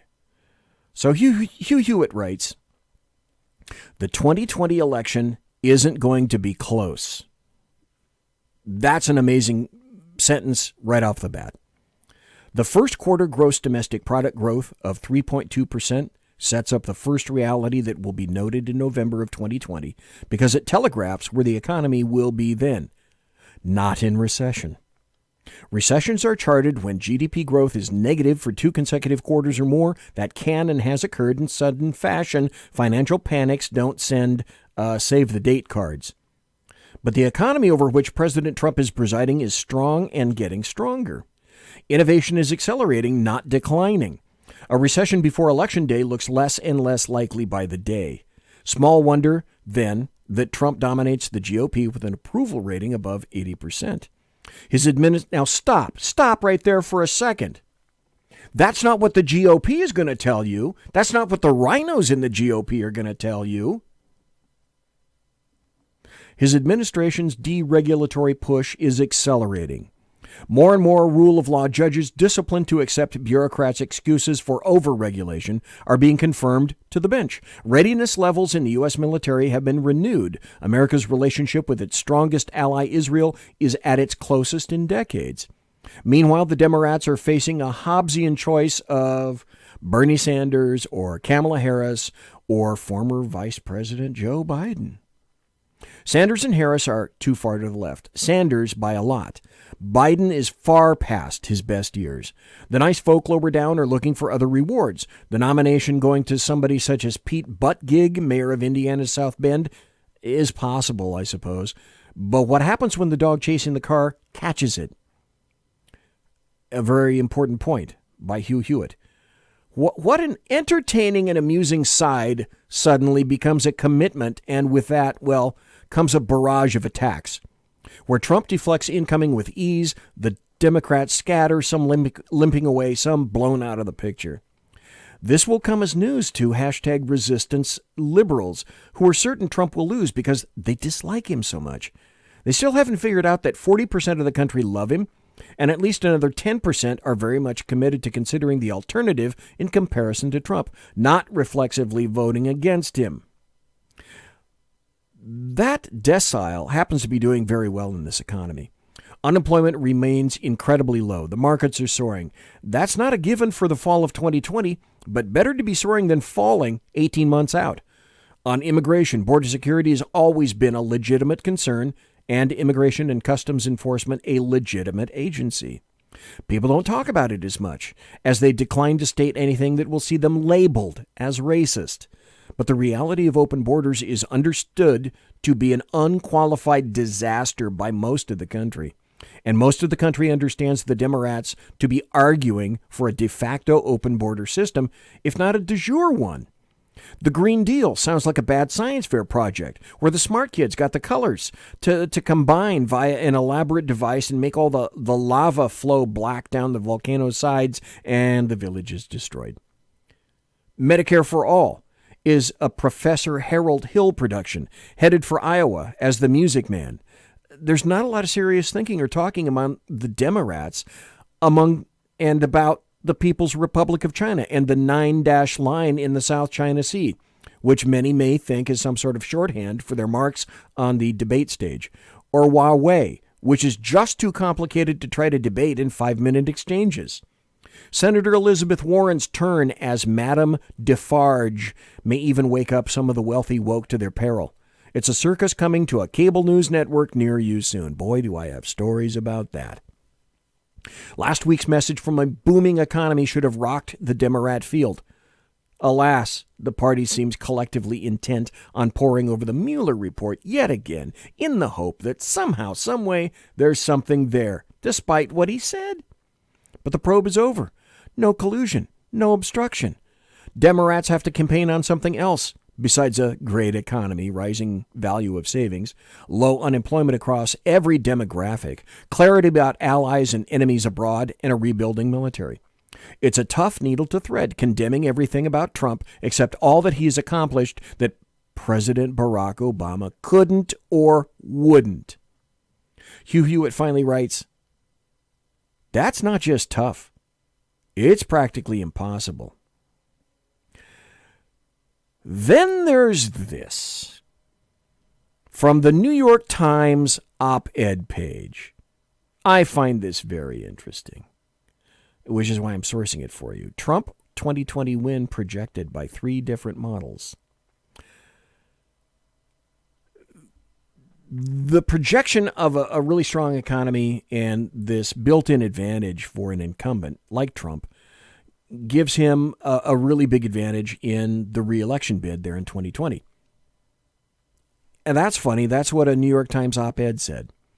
Stephen Ratner, who served as counselor to the Treasury Secretary in the Obama administration, he worked on the auto industry bailouts, explained in that New York Times piece that 3 this is again why you listen to me, and you're not going to hear this on the American media maggots.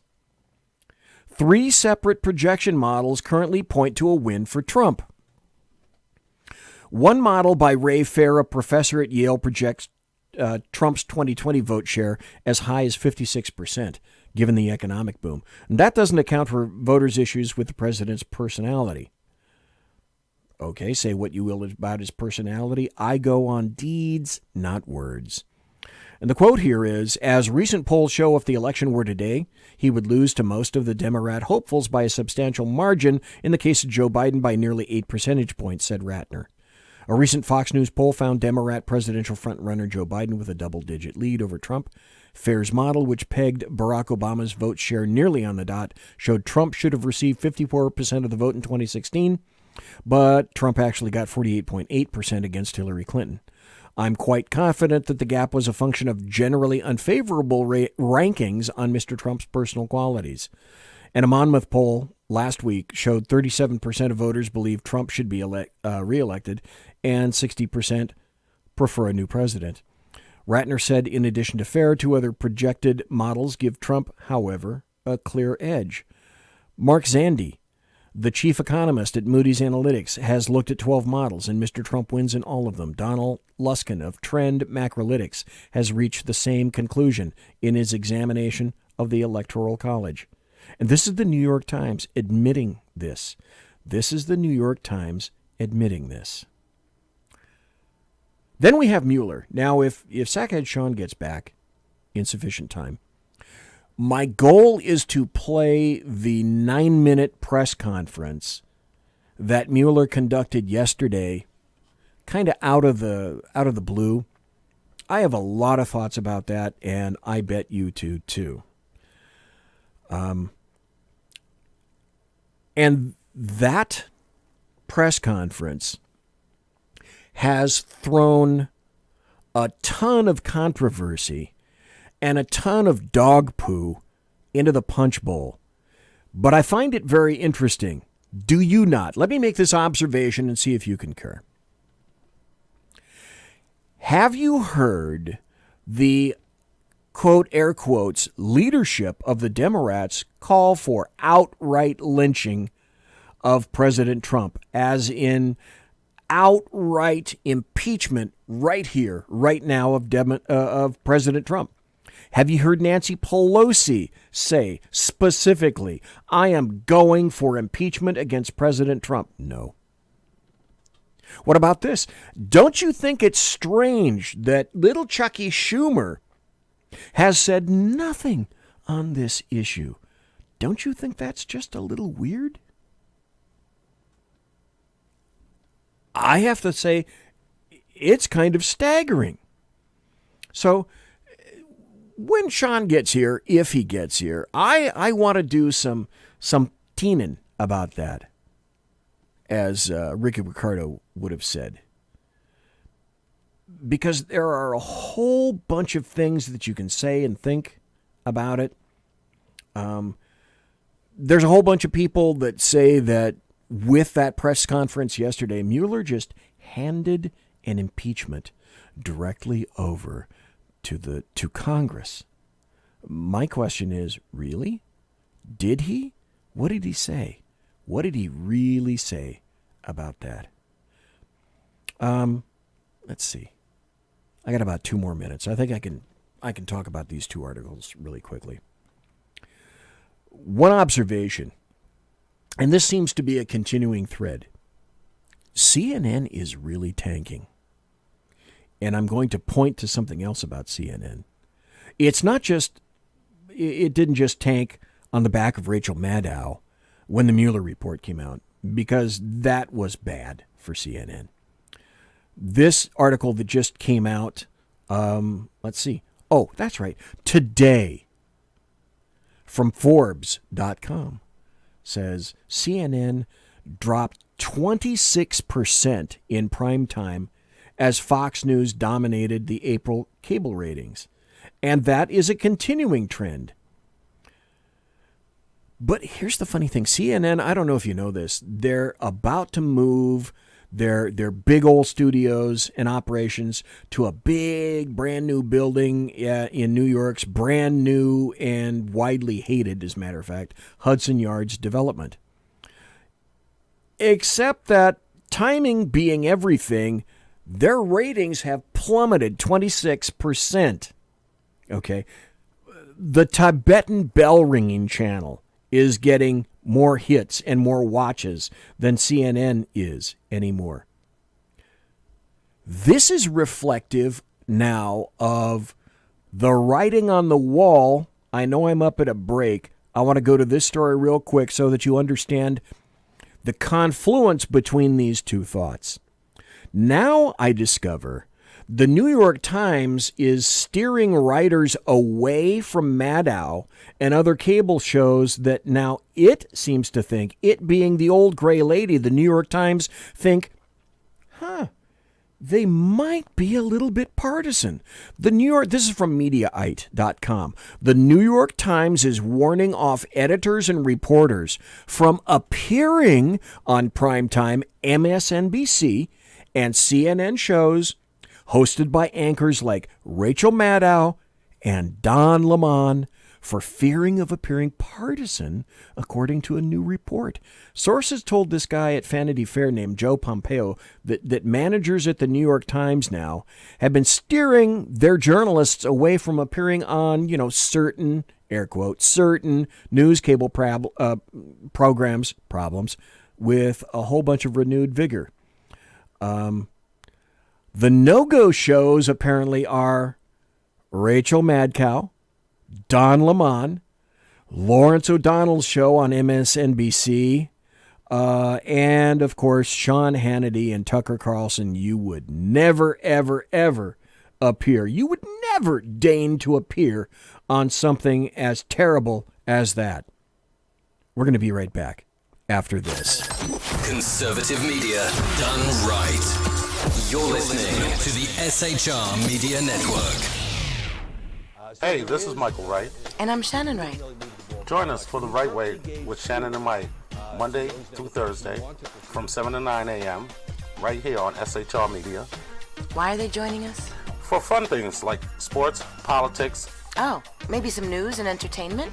And all kinds of other things. Money and recipes and events, all kinds of stuff. Yeah, so join us Monday through Thursday, 7 to 9 a.m. here on shrmedia.com.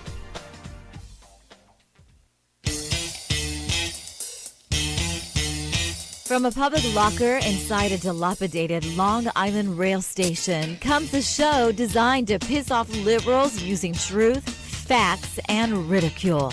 The Lid Radio Show, featuring the conservative voice from the People's Republic of New York, the Lid himself, Jeff Dunitz.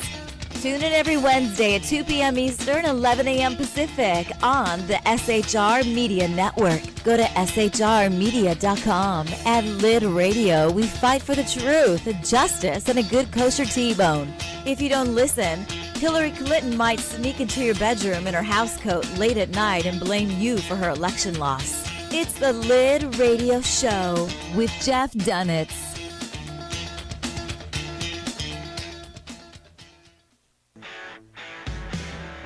Hey girls, Carry Girl Gear is here.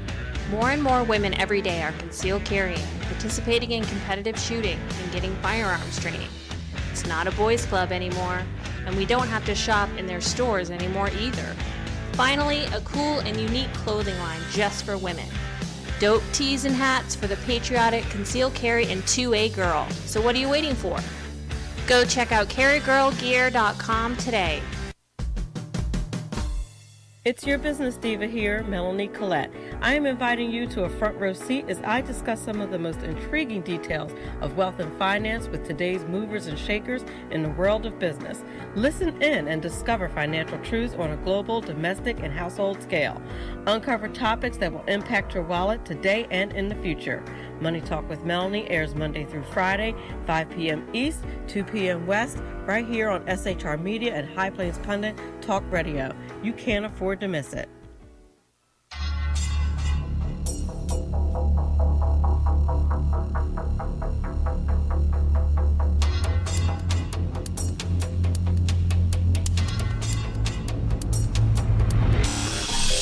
show on the SHR Media Network, Sackheads Against Tyranny. On shrmedia.com. Go there quick like a bunny, 11 p.m. Eastern, 8 p.m. Pacific every Wednesday. Live and direct on the SHR Media Network. shrmedia.com. Be there.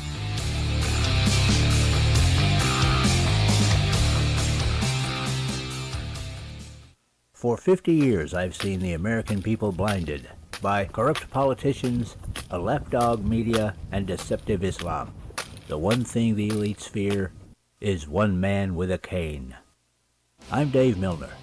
Join me through Spreaker, iTunes, and SoundCloud, through SHR Media and the Western Free Radio Network, for half a century of experienced perspective on political and social issues, weekly on The Unpleasant Blind Guy. And catch me on Jeff Mitchell's EDL Radio on blogtalkradio.com. There's no surrender, ever. Because truth is not always pleasant.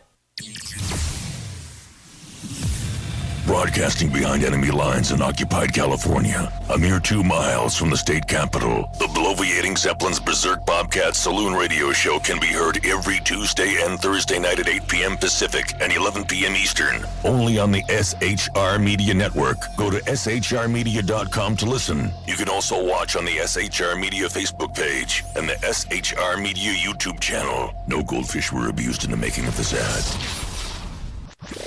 Conservative media done right.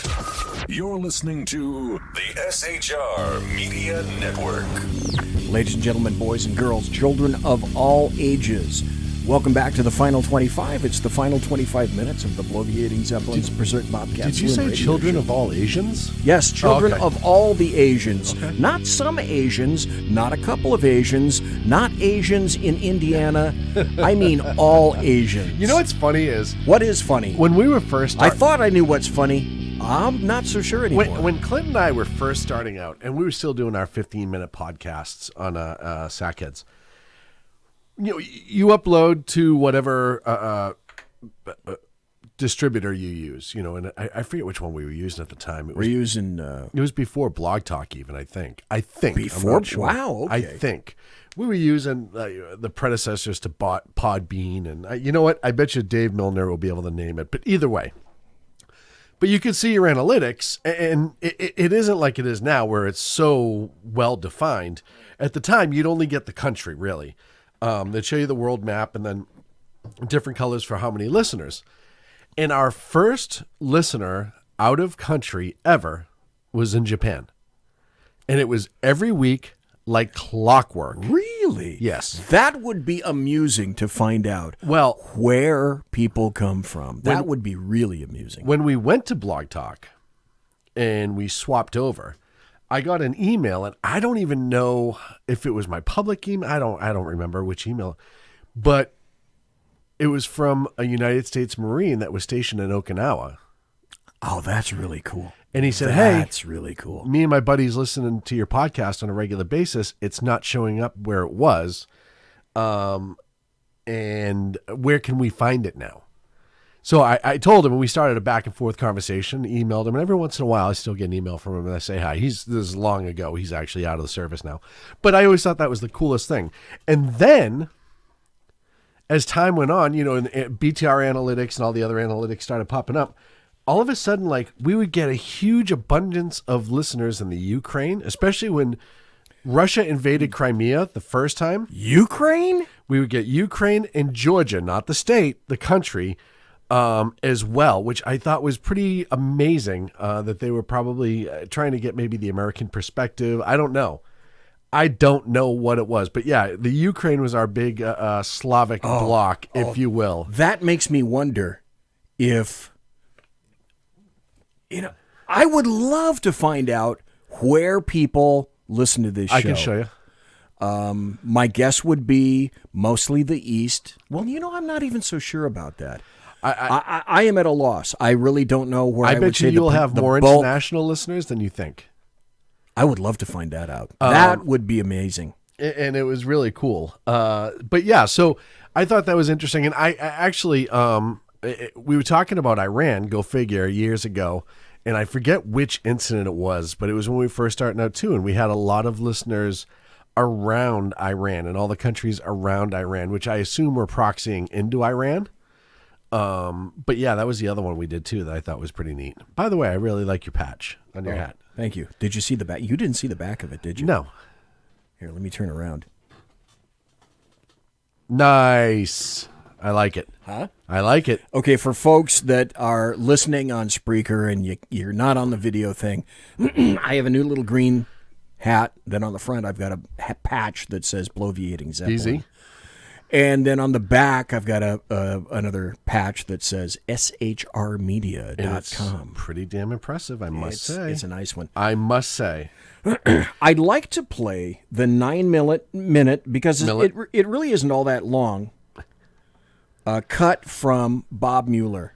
And then I'd like to discuss with Sean all the potential implications of this. And there are a ton. And, I mean, it is split right down the center, and the people that were partisan left are still, and the people that are partisan right are still. But I want to kind of parse this a little bit and then find out, if you didn't hear it, what's your take on this from Skeletal Bob at the podium? Good morning, everyone, and thank you for being here. 2 years ago, come on. The acting Attorney General asked me to serve as special counsel, and he created the special counsel's office. The appointment order directed the office to investigate Russian interference in the 2016 presidential election. This included investigating any links or coordination between the Russian government and individuals associated with the Trump campaign. This guy's more exciting than John Kerry. I have not spoken publicly during our investigation. I'm speaking out today because our investigation is complete. The Attorney General has made the report on our investigation largely public. We are formally closing the special counsel's office, and as well, I'm resigning from the Department of Justice to return to private life. Okay, I'll make a few remarks about the results of our work. So he quit right up front. But beyond these so that's the first thing that I took away from that. Yep, I'm done. Is that he wants us to know immediately that he's done, he's gone, and he puts a lot of emphasis on this. Going back to private life. Yes. In other words, I don't want anything else to do with this shit. Yeah, because if you haven't gotten it, he's going to emphasize that again here in just a bit. That the office's written work speak for itself. Let me begin where the appointment order begins, and that is interference in the 2016 presidential election. As alleged by the grand jury in an indictment, Russian intelligence officers who were part of the Russian military launched a concerted attack on our political system. Okay, stop right here.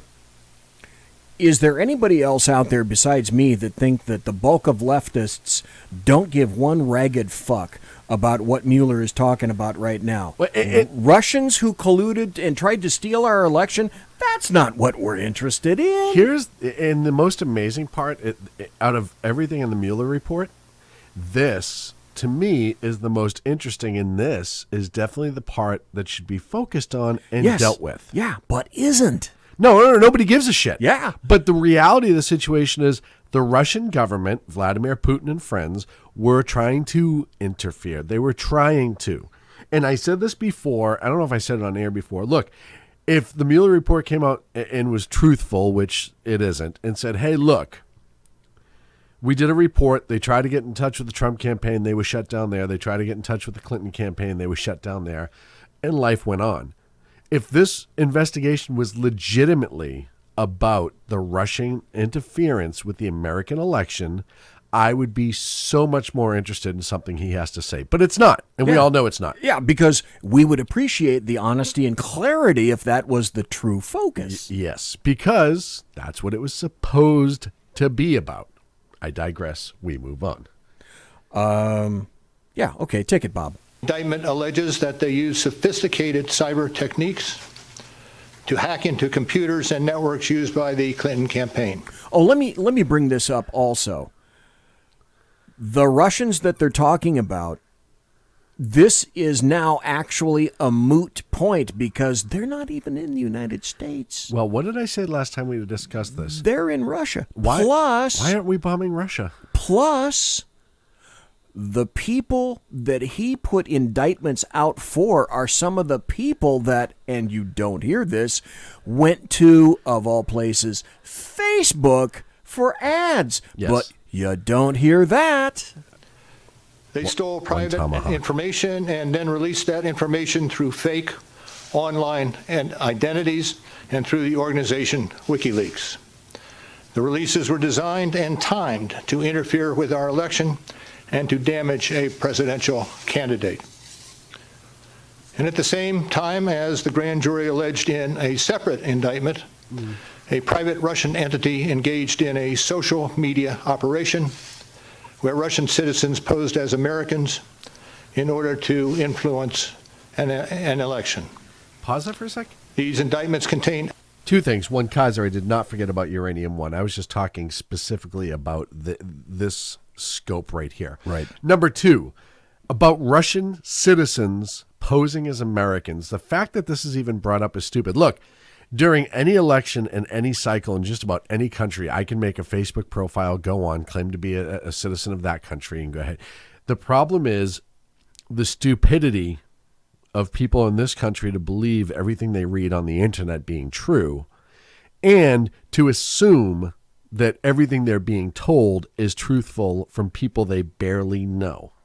Well, i.e. what happens with mainstream media and the Democrats almost every fucking day of the week. It's like telling people who get on a bicycle that before you mount that bicycle, you got to wear a bicycle helmet or a full shield, full face helmet, and you have to be wearing a Nerf suit because we know you can't figure this stuff out, so we're going to have to figure it out for you because you're children and we know better than you do. I said back in the day during the election when this, they were talking about the Russians and Facebook during the election, I said, if you made your voting decision on something that you've read off of Facebook without individually verifying it, shame on you. You're a moron. You are a moron, and I don't care who you voted for. You're a moron. Allegations, and we are not commenting on the guilt or the innocence of any specific defendant. Okay, let me stop right there. Are you getting the sense that this guy is about as comfortable as, a nice snowball in the flaming fires of hell? Long-tail cat in a room full of rocking chairs? Yeah. Yeah, this guy is about as comfortable making this statement as not. Yeah. Trump supporter in San Francisco. Innocent unless and until proven guilty. The indictments allege, and the other activities in our report describe, efforts to interfere in our political system. They needed to be investigated and understood, and that is among the reasons why the Department of Justice established our office. Sorry. The sad part is the FBI should have been trusted to investigate this by themselves. As corrupt as it was, obviously it could not, and we know it was corrupt. There's no question of the upper echelon. But an outside country's interference in our elections could have been done by the FBI, maybe a joint operation with the CIA so the overseas stuff gets handled, whatever. And we should have been able to trust them to do it appropriately. But we didn't, so a special counsel had to be appointed. Now, again, we know the politics behind why the special counsel is appointed. There's no question about it. But the reality of the situation is we should have been able to trust. And at that point, the trust was already gone from the FBI, the upper echelon, the 7th floor. Go ahead. Before I do that, I want to get into this too. I'm going to go even before that.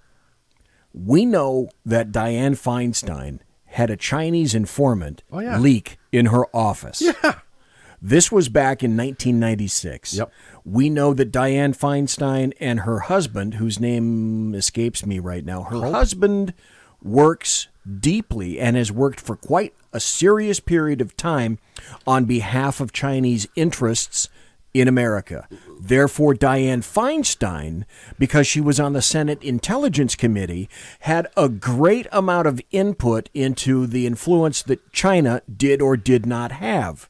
And that will wrap in uranium-1, on the theory of uranium-1 is on that same theory as the China and Feinstein. Yes, but the difference is this. Why was it that though she knows specifically it was discovered there was a mole, it turned out to be her driver? Wasn't a mole. Literally in her office, driving her everywhere, literally for at least 10 years. Listening to every conversation. Privy to conversations, privy to cell phone conversations, responsible for cleaning up her desk, responsible for whatever kind of intimate conversations. Did he place? You don't know. Right. You just don't know unless she had that place swept, and my guess would be not. No, because as we know, Democrats don't like anyone to look into their personal or private lives because they're Democrats. Well, except when Brennan spies on the Senate. But that's okay. And Dianne Feinstein takes a little umbrage to that. That's kind of okay. But the point I'm trying to make is Dianne Feinstein got a professional heads up by the FBI. Mm-hmm. As in DIFI, we think you've got a mole, a traitor within your department, and we're going to give you this information up front, and we want you to work with us on this. Mm-hmm. Okay. Demorat. Now, if the FBI had similar information to indicate to them that there was some kind of a terrible, heinous Russian Trump campaign, election, / whatever the hell, link in the Trump Tower, why didn't Trump, then a private citizen, get the same professional courtesy Not a senator. as somebody else? And targeted. And targeted. So this it's a rhetorical question, I know. It is rhetorical. We know the answer. It is a rhetorical question, right. And we do know the answer. But no one is asking that question. That is also a reason we investigated efforts to obstruct the investigation. The matters we investigated were of paramount importance. It was critical for us to obtain full and accurate information from every person we questioned. When a subject of an investigation obstructs that investigation or lies to investigators, it strikes at the core of the government's effort to find the truth and hold wrongdoers accountable. Let me say a word about the report. The report has 2 parts, addressing the 2 main issues we were asked to investigate. The first volume of the report details numerous efforts emanating from Russia to influence the election. This volume includes a discussion of the Trump campaign's response to this activity, as well as our conclusion that there was insufficient evidence to charge a broader conspiracy. And in the second volume, the report describes the results. I just want to note something, too. You know, this is before Trump was president that the investigation is focusing on. We're focusing on the Russian interference, and everybody in this country is outraged. Now, I'm outraged. I'm outraged because it's Russia. I'm not outraged because they've tried. It's Russia, and even then, Obama was still trying to play nicey nice with them on some weird level. Even though the only right thing that Mitt Romney's ever said in 20 years is the number one geopolitical threat to America is Russia. But the reality of the situation is this was less than a year after Obama administration interfered with the Israeli election and tried to get Bibi kicked out of office. Well, they everyone forgets that they threw money, millions. American dollars at his tax opponent, dollars, and that was a concerted, positive decision by the Obama administration to do that. So if you're talking influence peddling, look back at number 44 in the White House. Yep, go on. Sorry, no, that's a perfect. And there's another point that John made in the chat room, and he said, "Listen to this guy." There's, I don't see it right here. I don't have it up, but somewhere in YouTube, there's an examination that's about 14 minutes. I heard part of it today, where they're examining the body language of Mueller, and they're concluding that much of it has to do with fear and lies. Well, that's because the AG report and the IG report that he's displaying these things as he's speaking, and then John aptly puts out in chat. Listen to him breathe. Yeah. He's having trouble breathing. He's making a great emphasis on. He doesn't want to breathing. be there. He doesn't want to be there. Yep. But we're going to talk about this when we get through. What's his motivation? Fight or flight. Let's continue. An analysis of our obstruction of justice investigation involving the president. The order appointing me special counsel. In other words, he's uncomfortable being here, so you have to ask the question, why? Authorized us to investigate actions that could obstruct the investigation. And we conducted that investigation, and we kept the office of the acting attorney general apprised of the progress of our work. And as set forth in the report, after that investigation, if we had had confidence that the president clearly did not commit a crime, we would have said so. We did not, however, make a determination as to. Okay, let me stop and examine that point now, just for a second. Nancy Pelosi said basically that she's gravely disappointed in the Justice Department. Yes. But she wants an ironclad case against Trump before she makes the positive decision to go all in on impeachment. Pick me. Ooh. Okay. Ooh, Mr. All right. Mr. Carter. And my point is, she might have a very serious point, because when your goal is to, and your stated goal is to kill the king, you better damn well make sure that you slay his ass completely in seconds, because if you don't, he is coming after you back with all of his troops. He's coming back. Yes, sir. The other thing, too, is that may be the most lucid thing that Nancy Pelosi's ever said. Look, we all know. In some time. Yeah, we all know what they want. I don't think Pelosi and Biden want this. We talked about that earlier, because neither one's really come out. They know it'll kill them politically long term, and it will, I believe.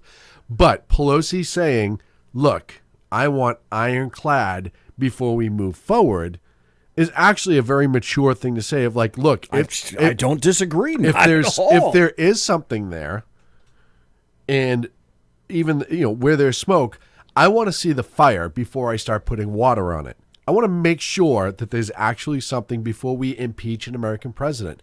I'm okay with that statement. Well, see, this goes back to Kavanaugh. Okay, yep. Prove a negative. Yep.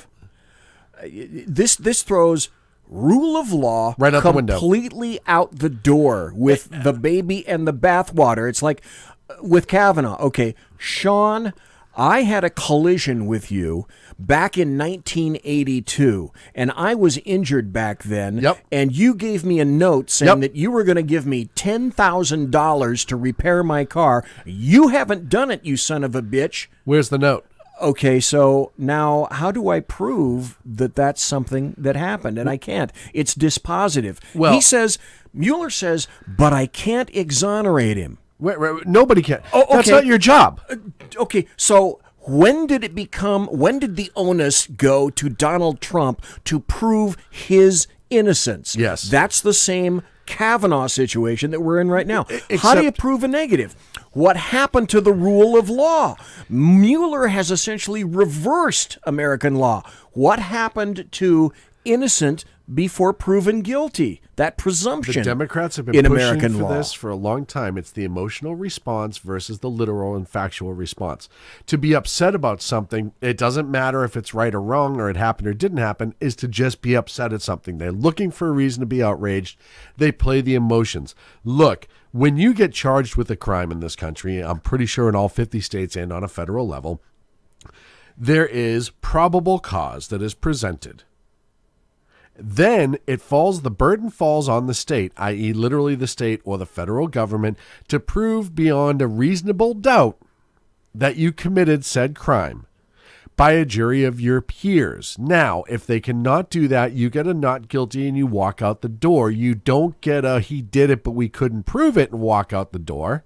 And we've talked before a couple of weeks ago of different circumstances where that could happen. Look, I know plenty of cops who've let somebody go and they're like, I know we did it, I just can't prove it. That's that's a reality. But that's the system. That's how it's it the works. best we've got, and that's how it functions. But that's just a reality. Now, the only time somebody gets exonerated is, look, you're arrested, charged, you're about to go to court for, I'm just going to throw out murder just because it's one that everyone can understand.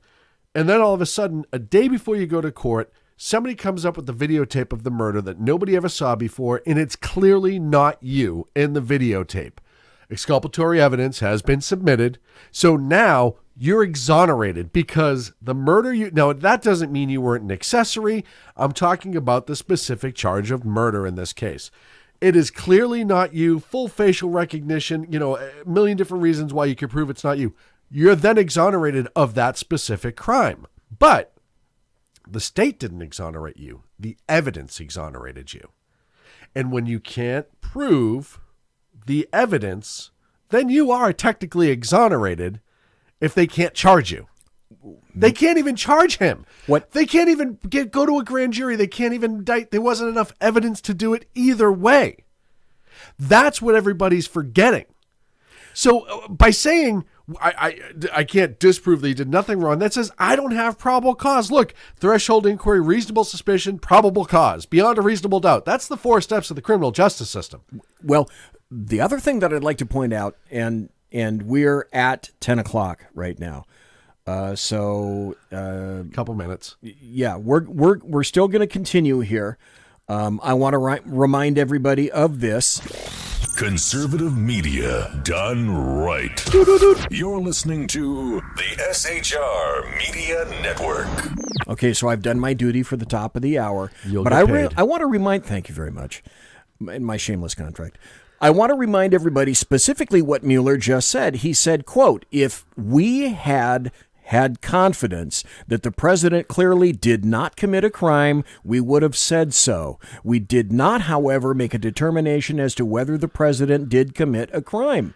So Mueller, by that admission, says, essentially, I didn't even do my job. Well, I had a job to do, and I didn't even do that. Well, and the amazing part is, and it's not his job to make the determination. It's his job to line up the evidence and submit all that evidence to the DOJ, to the Attorney General, just like it was Comey's job to submit the evidence, not come to a conclusion, but submit that to the Attorney General. But Comey came to a conclusion. Yes, he did. And Mueller came to a conclusion that there wasn't enough evidence to move forward and Barr agreed. That's not Comey's job. That's not Mueller's job. Mueller didn't do his job. Well, and here's the other thing, too, about all of that. And I've said this time and again. By him saying we could not prove that the president didn't do anything, all he's saying is all he's saying is there's no clear way, and I know people spun this out of control. First of all, that's not his job. So what he could very well be saying is that's not what I'm supposed to be doing. I'm going to factually state that, but I'm going to say it in a very diluted way so it's hard to interpret. But by saying we couldn't essentially exonerate the president, well, if you weren't doing your investigation to exonerate, and if you were doing your investigation to prove Russian interference, the question should be then, what the fuck was your threshold? Yes. Then what's the point? Yes. To not exonerate, to my way of thinking, means because in a court of law it has to be one of two ways: guilty or not guilty. Not guilty. So what Mueller told to me and you, we both have a criminal law type background. We know how this functions. I couldn't exonerate him. Hello, not guilty. I can't charge him. But again, not your job to say whether he's not guilty. Your job, Bob, was to line the ducks up, put it in a report, and ship it over to the AG. Your job was to find out if the Russians interfered and on what level, and then if that led to any American wrongdoing, then you deal with that as well. But your job was not to specifically focus on the president. I digress. Except that's that it happened. became... I want to go so many places right now. I know. Yeah, I know. But okay, we're going to continue with this. Whether the president did commit a crime. The introduction to the Volume 2 of our report. Okay, now he mentions crime, but he doesn't talk about not guilty. If the threshold is crime, then what he just told us is the president's not guilty, except that's not what he said. So how partisan is that? Explains that decision. It explains that under long-standing department policy, a president cannot be charged with a federal crime while he is in office. That is unconstitutional.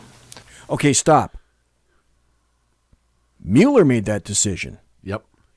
He's saying he made that decision. Yep. So he's circumventing the point of the investigation in the first place. It's not a law. It's just a preference. It is, yes, it's not something... it's not a UCMJ or it's not a USC, a United States Code. It's not the Constitution. That's a rule and regulation that DOJ adheres to. Yep. At what point did that stop his investigation? At no point. And when did that change? That rule changed under Janet Reno for the Clinton. Imagine after the Clinton. that. Yes. Imagine that. That changed after the Clinton investigation, where the Democrats went, oh, shit, we almost lost it on that one because, President No Pants got himself in a cigar room. So they changed that ruling because up until then you could. But I digress. Go on. See, this is Mueller he didn't just put his thumb on the scale. He didn't just put his hand or arm on the scale. He didn't just put his elbow on the scale. He got up, all 6'2" and maybe 130 pounds of him dripping wet. He got up and put his entire damn body on the scale. He's still, I submit, not doing his job. Even if the charge is kept under seal and hidden from public view, that too is prohibited. The special counsel's office is part of the Department of Justice. Wait, stop. Bob, if you thought this, why didn't you go back to the DOJ, to either Rosenstein or now Barr, and have a convo with them and saying, if you're not going to let me do my job here, and this statute in my mind keeps me from doing my job, no point I'm stepping down. What's the point of doing this? Right. He didn't do that, which again indicates to me this is wildly partisan. And just for the record, you mentioned Rosenstein. Look, we've all seen what happens when all these hacks leave the office. The first thing they do is Comey's out against Trump. Everyone's out against Trump, right? All these former Obama staffers. Rosenstein left office and has had nothing but negative things to say about Comey. Yeah. He hasn't once said anything about the Barr decision, anything about Mueller report, like, yeah, well, that I was overruled on that. I wanted that to get prosecuted. No, he has not. You're right. He has not once said anything similar to Barr is biased. Barr told me not to say this. Yep. Barr is lying when he makes this reference. Not once has Rosenstein said anything. Nope. Like that. That's an excellent... That's where he gets a little credibility back with me, because I'm like, yes. All right, you're not going full partisan hack. As a matter of fact, you're calling out all these other guys for going full partisan hack. You make an excellent point. And by regulation, it was bound by that department policy. Charging the president with a crime was therefore not an option we could consider.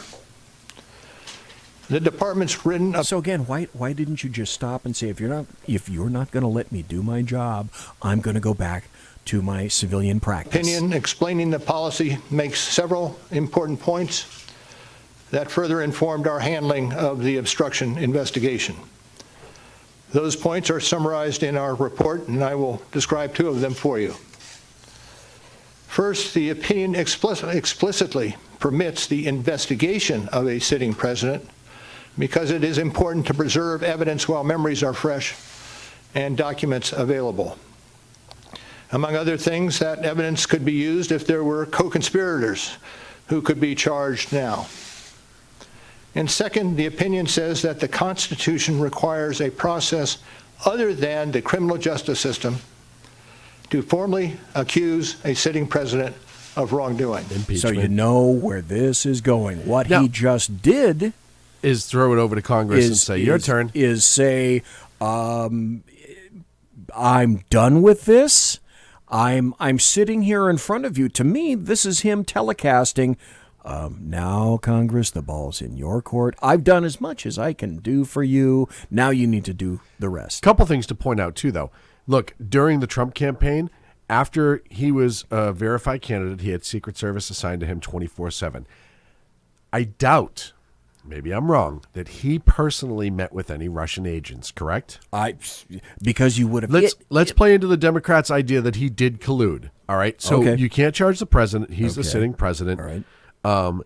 And he had Secret Service with him who can be subpoenaed and forced to report what happened. Yeah, they're not a priest. So throw that aside. So he didn't meet with any Russian agents. If there was collusion, like you just said, you can charge co-conspirators. So if it's almost impossible if you're going to accuse Trump of Russian collusion that he was the one meeting with people. So there would be co-conspirators, probably 10, 20, maybe a handful, but there would be a few. They can't even prove charges against a co-conspirator. So if you can't do that, then he either did it all by himself. Magically. Or there's no evidence to support any length of collusion, but you won't just say that. So you're going to say all of this bullshit. That's right. It's my determination that I'm going to throw at least a pound of smegma in the punch bowl. Because as I said before about this investigation, as soon as they had proof that he colluded, it would have been everywhere. Oh, two cops can keep a secret. Two Hells Angels can keep a secret if one is dead. Beyond department policy, we were guided by principles of fairness. It would be unfair to potentially accuse somebody of a crime when there can be no court resolution of the actual charge. But the co-conspirators, you could. Yes. So that was Justice Department policy. Those were the principles under which we operated. And from them, we concluded that we would not reach a determination, one way or the other, about whether the president committed a crime. Okay, stop. In my opinion, in my view, this is him pushing away from the investigation, saying my excuse for not being able to adequately complete my job is those terrible, screwed up DOJ rules and regulations. I should have been unfettered. This is when he went partisan. This is where he essentially said, look, I couldn't do anything, but that doesn't mean because the House is owned by the Dems that you can't impeach. You can't do the impeachment thing just because I couldn't. This is a clear broadcast. But that is the office's final position, and we will not comment on any other conclusions or hypotheticals about the president. We conducted an independent... You just did. Well, you just did. Everything leading up to that, you just did. After that one, investigation, and reported the results to the Attorney General, as required by department regulations. The Attorney General then concluded that it was appropriate to provide our report to Congress and to the American people. At one point in time, I requested that certain portions of the report be released. The Attorney General preferred to make the entire report public all at once. He's still out of breath. He's still tongue-tied, and this is not extemporaneous. He's reading this off of copy. Here's the best Why part. is he so tongue-tied and messed up on this? I think I know why. Well, he's stressed. He's worried. He's major stressed in this. And he just nailed it.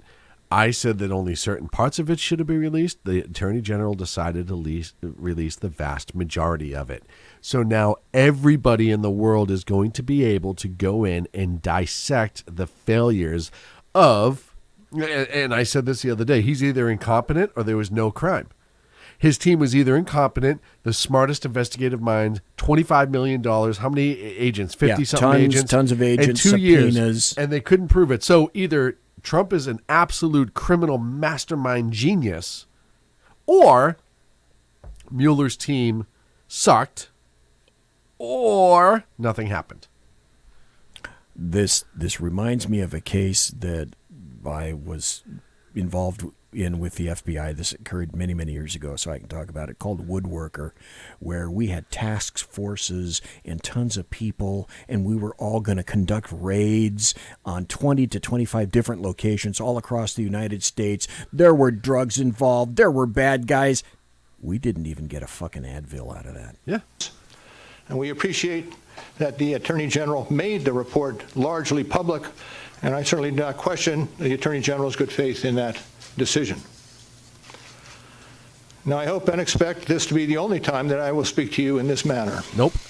Does he really? Nope. He'll be on all the news networks soon. Oh, just you wait. Unless when we finish with this, I think we've got some more comments, don't you? Unless one of the caveats near the end, and maybe it was, is that hey, for you to resign, you have to sign this non-disclosure act. We don't know, do we? Mm-hmm. Go ahead. I am making that decision myself. No one has told me whether I can or should testify or speak further about this matter. There has been discussion about an appearance before Congress. Any testimony from this office would not go beyond our report. It contains our findings and analysis and the reasons for the decisions we made. We chose those words carefully, and the work speaks for itself. And the report is... Okay, Bob, if the report speaks for itself, why are you here talking because nervously out of breath to us?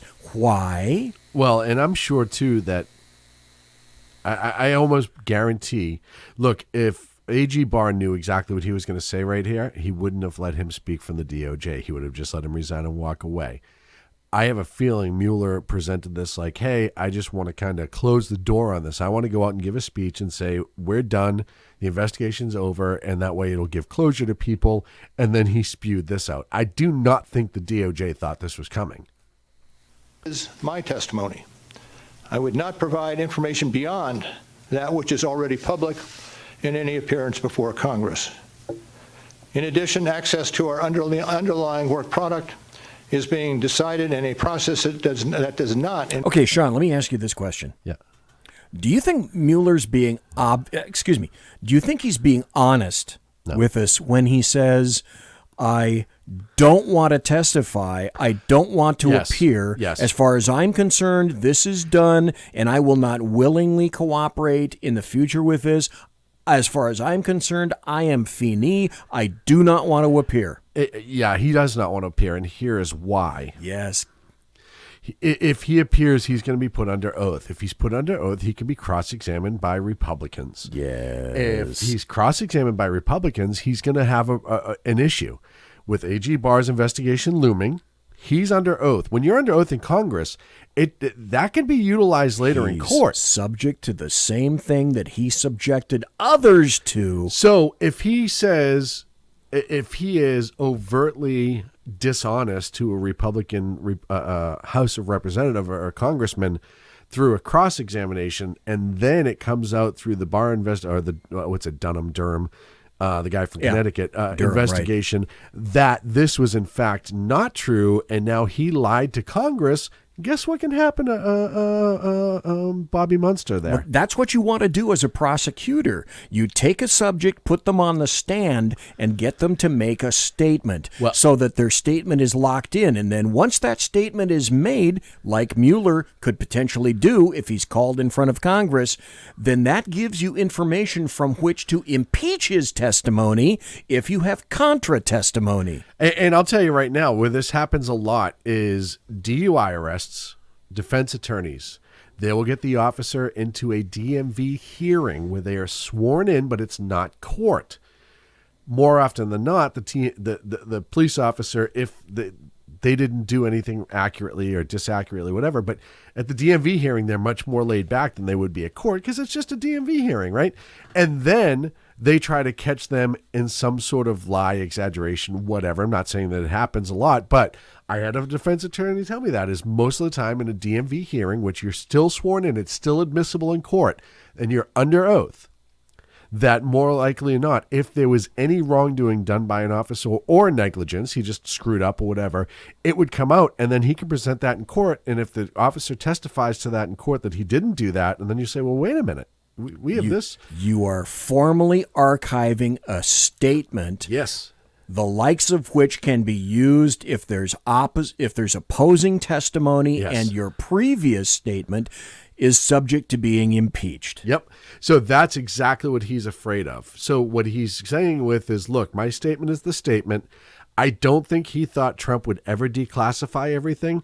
And now we're going to know exactly the methodology that they used for this investigation. They're not going to expose the methodology of spying and all that other stuff. The means of that will not. That's they not subject. will absolutely explore the methodology used by the Mueller investigation. Involve our office. So beyond what I've said here today and what is contained in our written work, I do not believe it is appropriate for me to speak further about the investigation or to comment on the actions of the Justice Department or Congress. And it's for that reason I will not be taking questions today as well. Now, before I step away, I want to thank the attorneys, the FBI agents, the analysts, the professional staff who helped us conduct this investigation in a fair and independent manner. He's wondering if Hillary already wrote a These suicide individuals note. who spent nearly 2 years with the special counsel's office were of the highest integrity.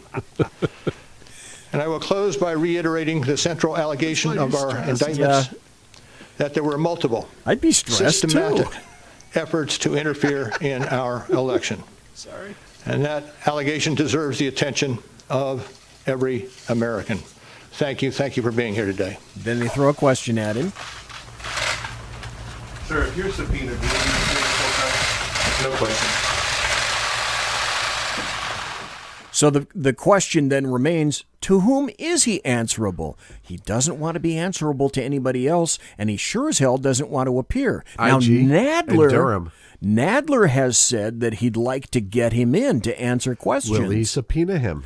That's a good question. And quite frankly, and I've said this for some time, and I think most all the Republicans in at least the House Judiciary Committee would love to get him in there so that they could lock him into a statement. Well, and also the Durham is it Durham? Yeah, it is Durham. Yeah, the Durham investigation too. They may we don't know. Force him. We don't know what they've got. Plus, we discovered that his investigation has been going almost like a week or two, only a short period of time after Barr got in there. Barr talked to this guy named Durham and got him going on this stuff before he said zip on the to anybody else. Yep, and I don't even think that Mueller's people knew. I have a feeling they went to Durham because he's trustworthy, he's safe. He got his other team all together and said, look, I need you to start looking into this because we pretty much know based on the IG report, Strosk page, all that other stuff, we know shit's fucking sideways. So we need something to look at this. And by the way, I don't know why Democrats are so afraid of looking into it. First and foremost, it's not a 2-year, multi-million-dollar campaign, 75 people, whatever. To have the investigators who are investigating the President of the United States double-checked, if he did nothing wrong and you were 100% confident in that and you were 100% positive in what you did and Mueller's ability and everybody else involved, then you wouldn't even sweat this. You'd be like, no, it's a great idea. You know what? I want everyone to know that what Robert Mueller did was 100% balls accurate. Okay, great. Well, I read an article by Kurt Schlichter. When everyone wants transparency and declassifying documents was great, when it clearly favored the Democrats. The Democrats. Or so they thought. Then transparency was wonderful. You bet. They made a movie about declaring and revealing all the documents in All the President's Men, the Washington Post, etc. It used to be that everybody loved transparency. Now, to reveal documents is that goes against every fundamental thing that we stand for in America. Whiskey deal, that is a technical term, balls accurate. No, it's dead nuts, right? It's a construction term. You want to make sure that's plumb and dead nuts. But that's where it's at right now. Like you said, everyone wanted transparency until transparency can hurt. And when transparency can hurt, all of a sudden you don't want transparency. It reminds me of, I always remember this line from the original Incredibles movie, the Disney movie, when the bad guy is talking about why he wants to make everybody have the ability to be a super. And he said, because when everybody's super, Nobody is. And very nice. And that's, I always think of stuff, that statement and stuff like this. When everybody's transparent, then all of a sudden there's a problem. When you have selective transparency. Yeah. Imagine that. Yep. Hey, you know what? Monkey butt. Monkey butt. Monsieur! It can work! That is People not don't know my that this dog. is from Dr. Strangelove. Peter Sellers. Yep. That is not my dog. It's still one of my favorite lines ever from a Peter Sellers movie. Does your dog bite? No, my dog does not bite. The guy gets bitten and says, but I said that is not my dog. Great movie. Okay, folks. We had a great time tonight. We talked to Ray J in the first hour. Sean came in here. Had a great time. Thanks for being here tonight. I got to tell you, my promotional consideration is by the Lockheed Martin Skunk Works and also by the Boeing Company. If it ain't Boeing, I ain't going. Still trust Boeing. And also by the Pratt & Whitney Engine Company, providing thrust you can trust. And also, just for tonight, one time only this week, the Allahu Snack Bar, where there's just a little bit of Muhammad in every bite. Ooh. Yeah. Tiaras by My Little Pony. It's a little gamey. I know. Yeah, that's true. And also, thanks to my personal KC-135 Kettle One refueling team with whom I will be consorting in less than an hour. God bless them. God bless you. Have a great weekend. Be safe. I'll see you next Tuesday. Thanks for having me. Thank you to all the listeners. Yep. Thanks for you. having me, too. God bless. Take care. Have a great weekend.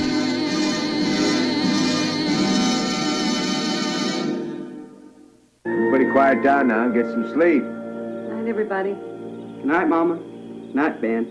Good night, everyone. Good night, Mama. Good night, Daddy. Good night, children. Good night, Daddy. Good night, Elizabeth. Good night, John Boy. Good night, Jim Bob. Good night, Jim Bob. Good night, Jim Bob. What's going on? I was asleep. What's everybody doing? Good night. Good night, Jim Bob. Go to sleep.